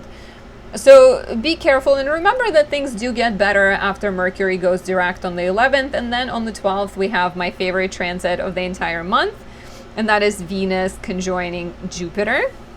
The two come together in your 9th house, so this feels very inspired. You're maybe deciding to learn a foreign language, you may be deciding to go on a European adventure and a long trip. You're maybe connecting with people of different background, teachers, guides, mentors. You're maybe signing up for an astrology course. Your humble advisor is teaching one in September, and it's going to teach you how to read natal charts, which will give you foundations for everything else in astrology, so highly recommend. And then, if we look at the fact that Venus rules your 7th house of relationships and partnerships, your 12th house of spirituality and mental health, and Jupiter rules your 2nd house of money and your 5th house of romance, pleasure, parenthood, and children, there may be quite interesting developments in the house of education, travel, writing, legal matters, publishing. I can see anything from like getting married to starting a joint bank account to starting a business partnership that is more playful and joyful, to committing to like a spiritual interest or spiritual business. It could be fun. And do take some action. If you don't, it's still going to be a pleasant couple of days, but if you actually are proactive about it, you can take advantage in a more conscious way.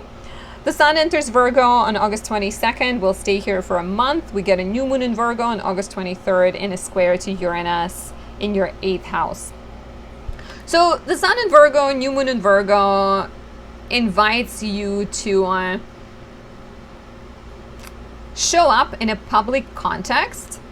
It highlights your house of community, and it maybe encourages you to network, to spend time with friends, to venture on social media, start new projects, or explore new hopes and dreams. And they might involve healing and helping other people. The square to Uranus in the 8th is either your like inspiration, something happens that shakes up people you love, and you're like, okay, like let's say your parents are struggling with immigrating to another country and they get stressed out, and you're like, okay, what if I take the knowledge that I have about it and share it with others on my YouTube channel? Or maybe there's just some kind of disruptions to your plans to like be more visible in a social context. There may be some kind of debt, some kind of obligation, some kind of karmic tie that you're trying to break away from and disengage from. For more guidance, book a reading on my website, register for my natal astrology course, or pick up a horoscope subscription to get monthly written horoscopes, or a VIP subscription allows you to talk to me every month for 30 minutes to discuss what's coming up. If you are the beautiful Sagittarius rising, in July, Uranus entered your 7th house of relationships. Have you noticed anything? Have you noticed a strong desire for freedom, experimentation, maybe some kind of change in a relationship? Maybe you've always wanted freedom and experimentation. Now suddenly you want commitment. What is happening there? We've had a lot of financial action during Cancer season, and the full moon in Capricorn brought change to your finances. You maybe paid off a debt, made some kind of important investment. Mars highlighted your 10th house of career, inspiring professional action, and also maybe change in your professional sector. And as all of this was going on, the Sun and Mercury in Leo in your 9th house brought your attention to education, travel, writing, publishing, questions of faith, philosophy, as you explored new places to travel, new things to study, and also just generally thought about expanding your world, right? Like new things, new people, new opportunities, new places. Mercury, of course, went retrograde on July 18th, maybe slowing things down. Maybe your flight got canceled and you had to rebook your trip, or your education, you thought you committed to study astrology with Anastasia, but it didn't quite work out. Some kind of educational roadblock could have happened, right? And so Mercury retrograde suggests that you are rethinking these things. You're maybe reapplying, having to gather some documents, having to resubmit some things. Of course, ninth house also deals with publishing, so rewriting some work. Even traveling back to a place you once were is possible, or ideologically looking at your beliefs and guiding principles and having to maybe sort through those. Leo is the sign that wants to be recognized, that wants to be authentic and truthful. So those are the questions that are coming up, I think, in regards to, am I studying what I want to be studying? Am I in the place that makes me happy? Do I want to change something? And things like that. And then as we are still in Leo season, we have the full moon in Aquarius on August 9th, which completes a chapter from January 29th this year, when we had a new moon in Aquarius, and highlights your everyday life. Everyday life. It highlights your everyday life and urges you to rethink how you move about your day, what engagements you have, what commitments you have, even how you speak. And maybe asks you, what do you need to release? What do you need to let go of in order to get you to that place of like ninth house of recognition, of higher learning or teaching, or even moving to the place you want to go. So it's kind of comparing your like everyday communications, interactions, dealings with the bigger picture and what you're trying to accomplish.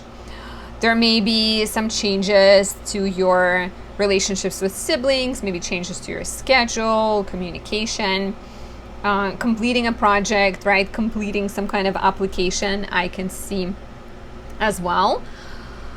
Early in the month, we also have a number of the more difficult aspects between Venus in Cancer and Mars in Libra and Saturn and Neptune in the 5th house. So Venus is in Cancer until August 25th, your 8th house, and she urges you to work with other people. She urges you to like collaborate creatively, romantically, to join your resources with other people, to connect, commit, right? But the square to Saturn and Neptune in the 5th house on August 1st, 3 days before, 3 days after, suggests some type of rejection, some type of like, no, not yet, you're not ready, think it through. And the rejection might come from a romantic partner. It may involve parenthood. It may be literally, you're trying to get pregnant and you get your period, and there is this sense of like, oh my God, how much longer is it going to take me? But also maybe some type of like disagreement between you and other people that you need to address. Similarly, we have Mars entering Libra on August 6th to stay here until September 22nd, and Mars opposes Saturn and Neptune on August 8th and 9th, 4 days before, 4 days after. And similarly here, like Mars in the 11th house is about new dreams and community and getting along with others, and there is some kind of opposition to Saturn and Neptune that creates an obstacle, maybe a heavy obligation to your partner, or a significant sort of responsibility to the child, or maybe a sense of slow down when it comes to parenthood. Some type of friction between like other people and what you're dealing with in private too. Sometimes randomly this could also show up as like, it's just thinking of like a health issue. Like if you are dealing with some kind of STD, for example, that limits you from going out or limits you from seeing your partner. It doesn't have to be an STD, but maybe like you can't just enjoy life because of something you're going through in private. It does get better. But with Mars in Libra, I do have to tell you that Mars is in its detriment in Libra. So between August 6th and September 22nd, it might inspire it. It has positive qualities too. Like it could be good for speaking on behalf of other people. Maybe you serve as a person who like shines light on something that's happening in your friendship group, and you're like, okay, are we going to continue not talking about it? So you bring awareness to something that needs to be addressed. But it can also result in being indecisive and maybe passive aggressive and sort of, trying to avoid being a bad guy and maybe subconsciously stirring drama anyways. My recommendation is Mars Kazemi. It captures Mars in rulership and could be really good for figuring out when to fight and when not to fight. You can find it on my website. But yeah, just be aware of Mars and Libra creating this sort of tension of like everybody's trying to please everyone and nothing gets done. The harmonious grand air trine between Mars, Uranus, and Pluto should be helpful though. The Sun enters Virgo, your 10th house, on August 22nd and stays here until September 22nd. This can bring more professional visibility, more professional action. The new moon here on August 23rd is all about new beginnings. It is squaring Uranus in your 7th house, and the relationships and partnerships either serve as launching pads for new beginnings professionally. Let's say you start a business with your significant other, or your partner relocates and you follow them, and that's a new beginning to your career. Or relationships and partnerships can serve more as disruptions to your career. Something happens and your partner gets laid off and you now have to take a job that you wouldn't take because it can pay you more money, and you have to make decisions out of that sort of practical, pragmatic approach. So make sure you're not completely sacrificing your goals, but do stay practical and grounded and analytical as this new moon comes through. For more guidance, book a reading on my website, pick up a horoscope subscription for personal advice, personal monthly advice, or register for my natal astrology course. It begins in September and it will change your life. For the lovely Capricorn rising, in July, Uranus entered Gemini, bringing breakthroughs to your house of work, health, and service, maybe new ideas, new ways of taking care of yourself, or even inspiration professionally. The full moon in Capricorn highlighted your identity, health, and change, brought changes there. Cancer season brought awareness to your 7th house of relationships. Mars in Virgo inspired you to study, to travel, and to expand your world through spiritual or educational inquiry. And then Mercury has spent the month in Leo, stationing retrograde on July 18th. This is your 8th house, so there could have been some questions around finances, around debts, agreements, fairness, right? Leo is the sign of self-expression and recognition and authenticity. And so we're continuing to deal with this in August. Mercury is retrograde until August 11th as you pay off debts. Maybe there is something sudden that came out that you didn't even realize was a debt. As you renegotiate contracts, this could be a literal, professional renegotiation, or it could be connected to your relationships. I feel like 8th house Mercury retrogrades bring up a lot of like, what is fair, what is not fair. Maybe you're realizing that you ask your partner all the questions and they barely ask you questions and it bothers you. And so you bring that up to them and you talk about it. Retrogrades in the 8th can bring up a lot of these shadowy, uncomfortable conversations that we might normally choose to avoid, right? Conversations around money, conversations around death, conversations around health and healing. As you're dealing with these questions involving other people, the full moon in Aquarius on August 9th suggests the need to look at your own priorities and to complete your personal transactions, to pay off personal debts, to maybe rethink your income, right? It completes the chapter started on January 29th with a new moon in Aquarius. And it could bring a change in finances with you quitting your job or with you getting a raise. It could bring a payout if you've been waiting for one. An investment as well, something you've been planning for a while. Even completion around sort of your goals, right? Ending some kind of important project. So a lot of focus this month on how your goals and your finances and your resources actually fit with other people and whether something needs to change or not. Venus is in Cancer, your 7th house until August 25th, and Venus in Cancer blesses relationships of all kinds. It makes things more harmonious. It makes it easier to attract someone new, to negotiate, to find supportive engagements. However, it's not all rosy. The first 11, 12 days of the month are irritating, right? There's definitely some difficult energy that abounds. So on August 1st, 3 days before, 3 days after, Venus in your 7th will square Saturn and Neptune, in your 4th house. And so this feels like Venus wants to relate, Venus wants to agree, but Saturn and Neptune is like, yeah, but you need to solve this problem in your home. Yeah, but you have this hang up that's connected to your childhood that you haven't addressed.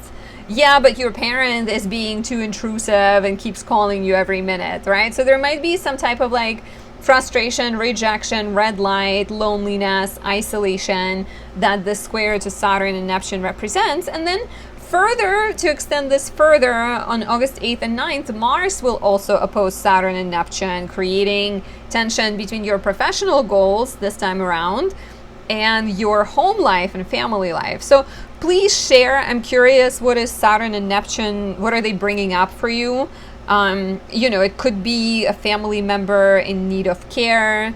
It could be some kind of issue with your property, maybe like a heaviness around like mortgages or contracts, maybe even a difficult relationship with the landlord. But it's definitely something that you're going to need to balance for the next 3 years, at least, with Saturn being in your 4th house. All about boundaries, all about learning to say no, setting healthy sort of rules and protocols in your life.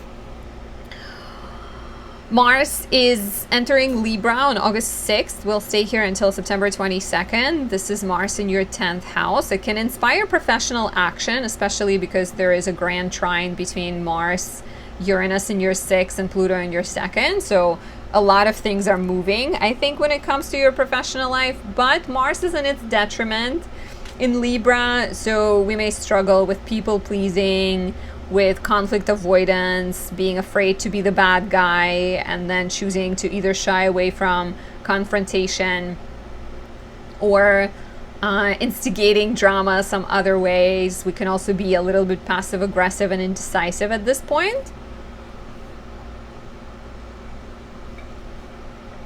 I would really recommend my Mars Kazemi candle, because this one captures Mars in rulership conjunct the Sun. Really strategic and good at knowing when to assert yourself and when to sort of shy away from conflict. But be aware, be sort of careful. It can also show up as people you work with being really indecisive or giving you a lot of needless feedback and things kind of annoying you. Things do begin to get better as Mercury turns direct on August 11th, helping us communicate with more ease. Yeah. I was like, that didn't sound right, but it did. Venus, my favorite transit of the month, is Venus conjoins Jupiter on August 12th. And this is really lovely. This is Venus and Jupiter in your 7th house. Something gets conceived, a partnership, a romantic relationship, an engagement, a marriage, a baby, a chance to move in together with the person you love. New beginnings in contracts, agreements, relationships of all kinds.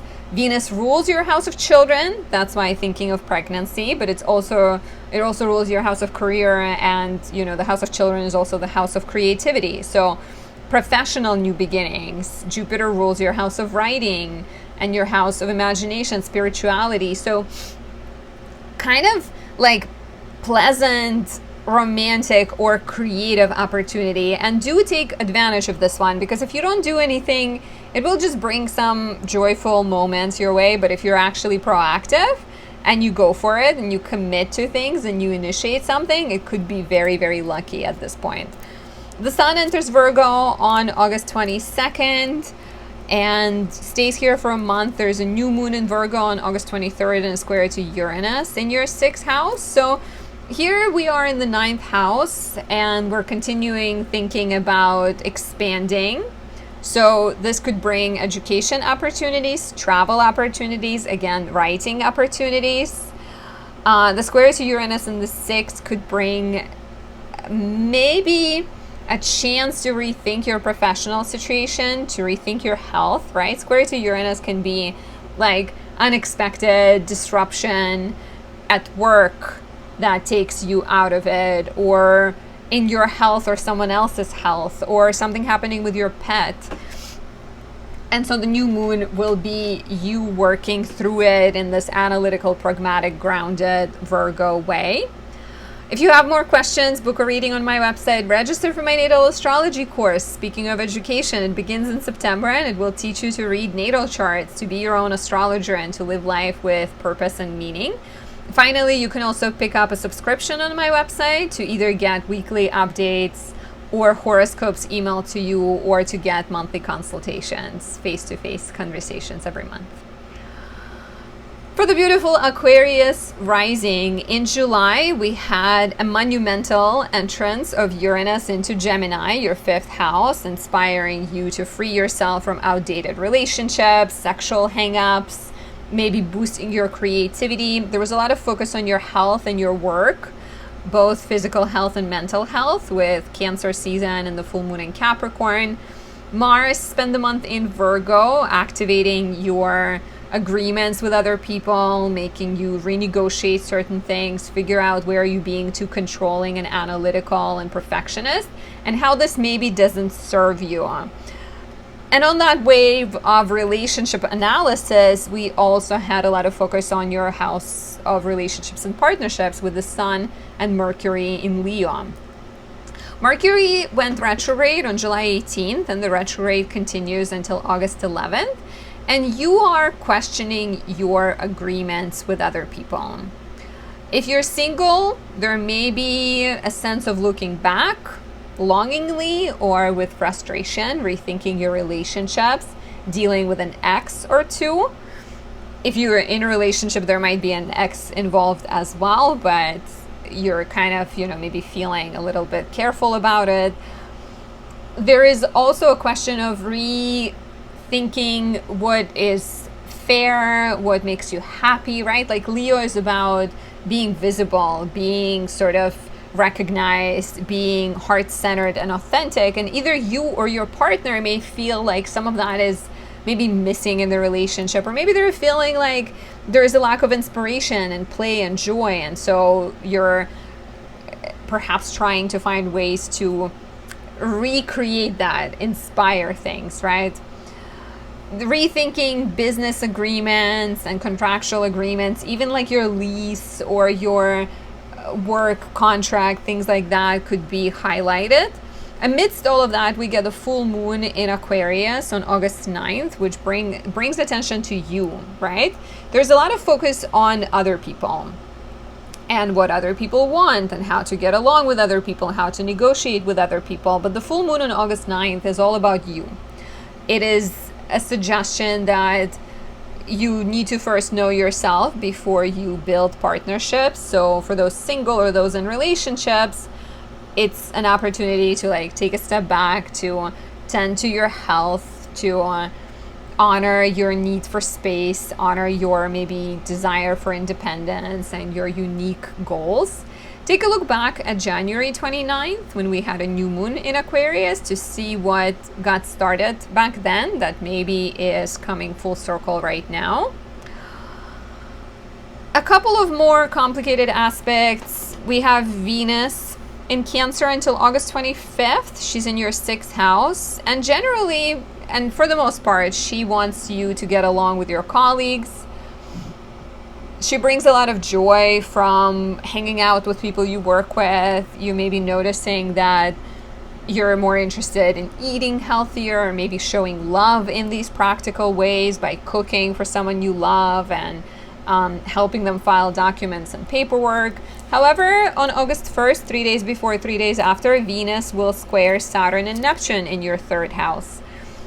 And there may be a sense of things being so busy like you don't have time to do things you want. There may be some kind of rejection that affects your work and makes you feel frustrated. There may be, it just feels like sort of heavy mind, heavy workload, heavy thinking. And similarly, we have Mars oppose Saturn and Neptune on August 8th and 9th. 3-4 days before, same after. And there's also that sense of like Mars enters Libra on August 6th and until September 22nd. It inspires you to travel, to grow, to sort of go in new directions and have a good time, to open yourself up. But then Saturn and Neptune is like either you yourself are having self-defeating talk with yourself, and maybe your own tendency to be focused on the negatives is dragging you down, or siblings, neighbors, busy schedule, technological issues, car breaking down. There may be a lot of sort of roadblocks that you have to deal with in early August. And how fun for me, who's about to go on a trip in early August. But this is not about me. Just beware that the first like 11 days of August have a pretty irritating energy. It does get better. Before then, it's worth mentioning that Mars being in Libra is also Mars in its detriment. So between August 6th and September 22nd, other than inspiring you to take action, study, travel, write, publish your work, it can also create a sense of conflict avoidance, people pleasing, other people being conflict avoidant, you being conflict avoidant, coming across as passive aggressive, being really indecisive. So it can create a lot of frustration. I would recommend my Mars Kazemi candle. It falls in your 10th house of career, status, and reputation, and it's Mars in rulership conjunct the Sun, so very empowered, very strategic, disciplined, and good at knowing when to fight, when not to fight.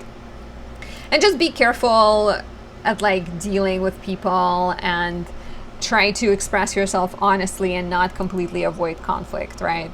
Just be compassionate and careful when it comes to conflicts with people. It can also, maybe there's also like a teacher that is being difficult on you, or another kind of authority figure like mentor who is not being the friendliest at this point. On August 22nd, the Sun enters Virgo, your 8th house of debts, loans, taxes, shared finances, death, and rebirth. We'll stay here for a month. We have a new moon here on August 23rd. It squares Uranus in your 5th house. So the new moon here offers you a chance to start new partnerships, maybe start a joint bank account, start some kind of, it could be about like getting engaged or signing some kind of prenup or starting a joint bank account, like new beginnings in relationships with other people. It could also, funny enough, involve pregnancy for some of you guys, because there is a square to Uranus in the 5th house of children, and that could be like a sudden development. You find out you're pregnant, and your view of sharing and finances in the future completely gets changed. The square to Uranus in the 5th might also be this suggestion that Uranus wants you to liberate yourself from old hang-ups, that it wants you to open yourself up sexually, that it wants you to explore play and pleasure and joy. And so maybe the Sun in Virgo and the new moon here is an opportunity to like rethink how you handle intimacy and how you handle closeness, and choose to be honest and direct and more spontaneous and playful. And if you're seeking more help, book a reading on my website. Register for my natal astrology course. It begins in September, so only a month away. Don't wait too long or you'll miss it. You can also get a subscription to get personalized horoscopes sent to you every month, or VIP subscription that allows you to talk to me every month.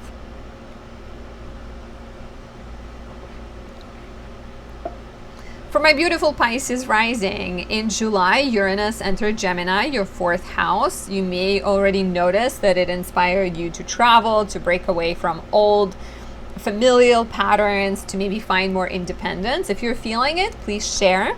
There was a lot of focus on your house of romance, pleasure, creativity, as maybe you dated, spent time with children, had sex, tried to get pregnant, things like that, with the Cancer season. The full moon in Capricorn highlighted your friendships and brought change to your social dynamics and social relationships. And then Mars in Virgo brought a lot of attention to, again, your house of partnerships, and potentially ignited some change there, or some opportunity to rethink where you're holding on too tightly, where you're being too controlling or too stressed about certain things. maybe even release some fears when it comes to partnerships and relationships. Mercury spent the month in Leo, your 6th house of work, health, and service, and it began its retrograde on July 18th. And until August 11th, it stays retrograde. So you are rethinking your health. There may be a sense of going back to heal an old issue. Let's say you have tricky back and you keep going back and forward where it feels better, but then maybe it gets hurt again, and maybe you finally decide to do physical therapy. Or you are dealing with some mental health issue, right? Because 6 looks at the 12th house, and we actually have a full moon in your 12th house on August 9th, which reminds you that there is a very strong connection between your physical health and your mental health.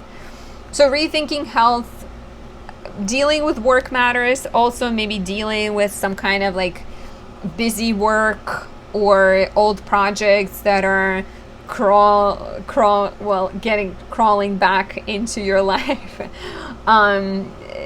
Dealing with some kind of miscommunications with colleagues, misunderstandings with colleagues, technological breakdowns at work. Leo really wants to be recognized, and it wants to do work that is health, that is like heart-centered, that is authentic, that is truthful. So I think questions around that might be highlighted. And then of course the full moon in Aquarius, like I said, brings your awareness to the connection between mental and physical health. It also completes the chapter from late January when we had a new moon in Aquarius, and it suggests that you are maybe trying to find balance between taking care of you, your body, and your aspirations to like help the collective and do something for the collective. So it could also be about like giving time to your passions that are maybe not just for the paycheck, right? If you have a job that is like just a job and it pays the bills, the full moon in Aquarius might remind you that like, hey, you actually also like to do tarot readings, so how about you film another video? Or like, hey, you're a writer, you like writing, so how about you write something that touches people's hearts? Venus spends the month in Cancer until August 25th. Venus is in her joy in Cancer, your 5th house, specifically your 5th house, not really in Cancer. And that suggests that there is more pleasure, more romance, more dates, more inspiration and creativity. However, on August 1st, 3 days before, 3 days after, Venus squares Saturn and Neptune in your 2nd house, and you're having to deal with the issue potentially of money dampening your enthusiasm, right? This can be very literal. You're like planning a date and you wanted to invite someone out and you wanted to treat them, but then you realize that you're not in a good place financially. Or you were going to study how to play the piano and you were going to take classes, but again, your money is otherwise spoken for because you have to pay some kind of debt, right? There might be a lot of this friction between like having fun and like your maybe serious even financial concerns. And it doesn't mean that you cannot spend any money, but for some reason Saturn and Neptune makes you serious about your spendings. Venus will separate from this aspect, and later in the month will conjoin Jupiter on August 12th, which is my favorite day in August. But until then, until August 11th and 12th, you do have to deal with some irritation. And similarly, Mars will also oppose Saturn and Neptune on August 8th and 9th, 3 days before, 3 days after. So Mars being in the 8th opposes Saturn and Neptune in the 2nd. Tension between what your partner wants to do and what you want to do, what they want to spend on and what you want to spend on. Maybe some kind of big purchase you have to make that makes you feel like really frustrated about your financial progress. There may be a lot of these questions. And we have to remember that Saturn and Neptune are staying in Aries for a while. Saturn for 2 years, Neptune for significantly longer. And so the question of finances, of having boundaries, of like figuring out how to have more stability in life will be ever present for the next number of years, right? So lay your foundations carefully. Approach conversations about money honestly, right? And it's not just about money, because a lot of times money is a reflection of your inner confidence, your inner security. So work on that as well, right? Like if you're not quite happy financially or with other things, think of like what you believe about money, what you believe about self-love, what you believe about success.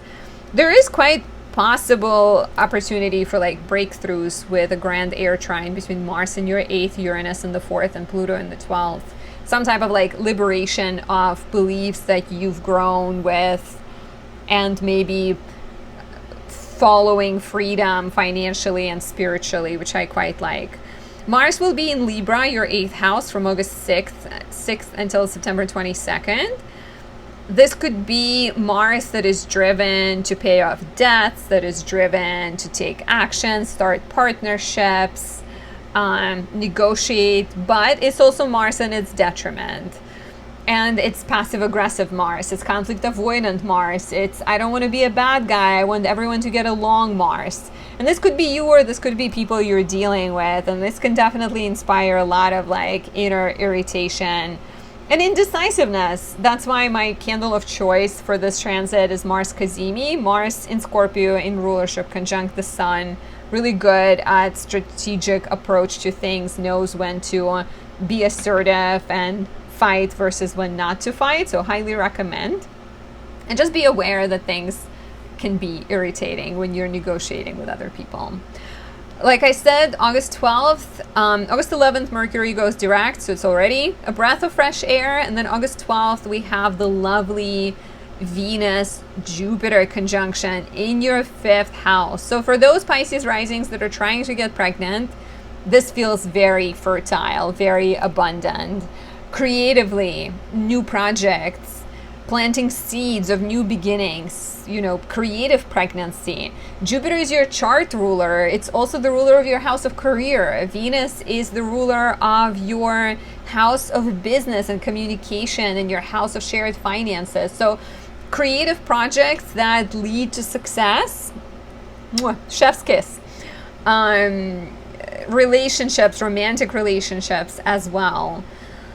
Business opportunities, professional opportunities, getting support of other people. I really love that. Like even some kind of recognition for the work that you've been doing, maybe. If you don't do anything, it's just going to be like a couple of really good days. But if you are proactive, you may actually see like the positive results in the more immediate. On August 22nd, the Sun enters Virgo. Will stay here until September 22nd, activating your relationship house.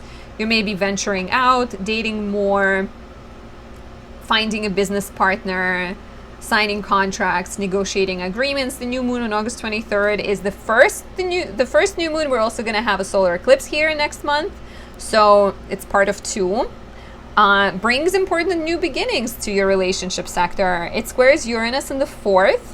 So it might be new beginnings that come out of a shakeup in the home family life. Let's say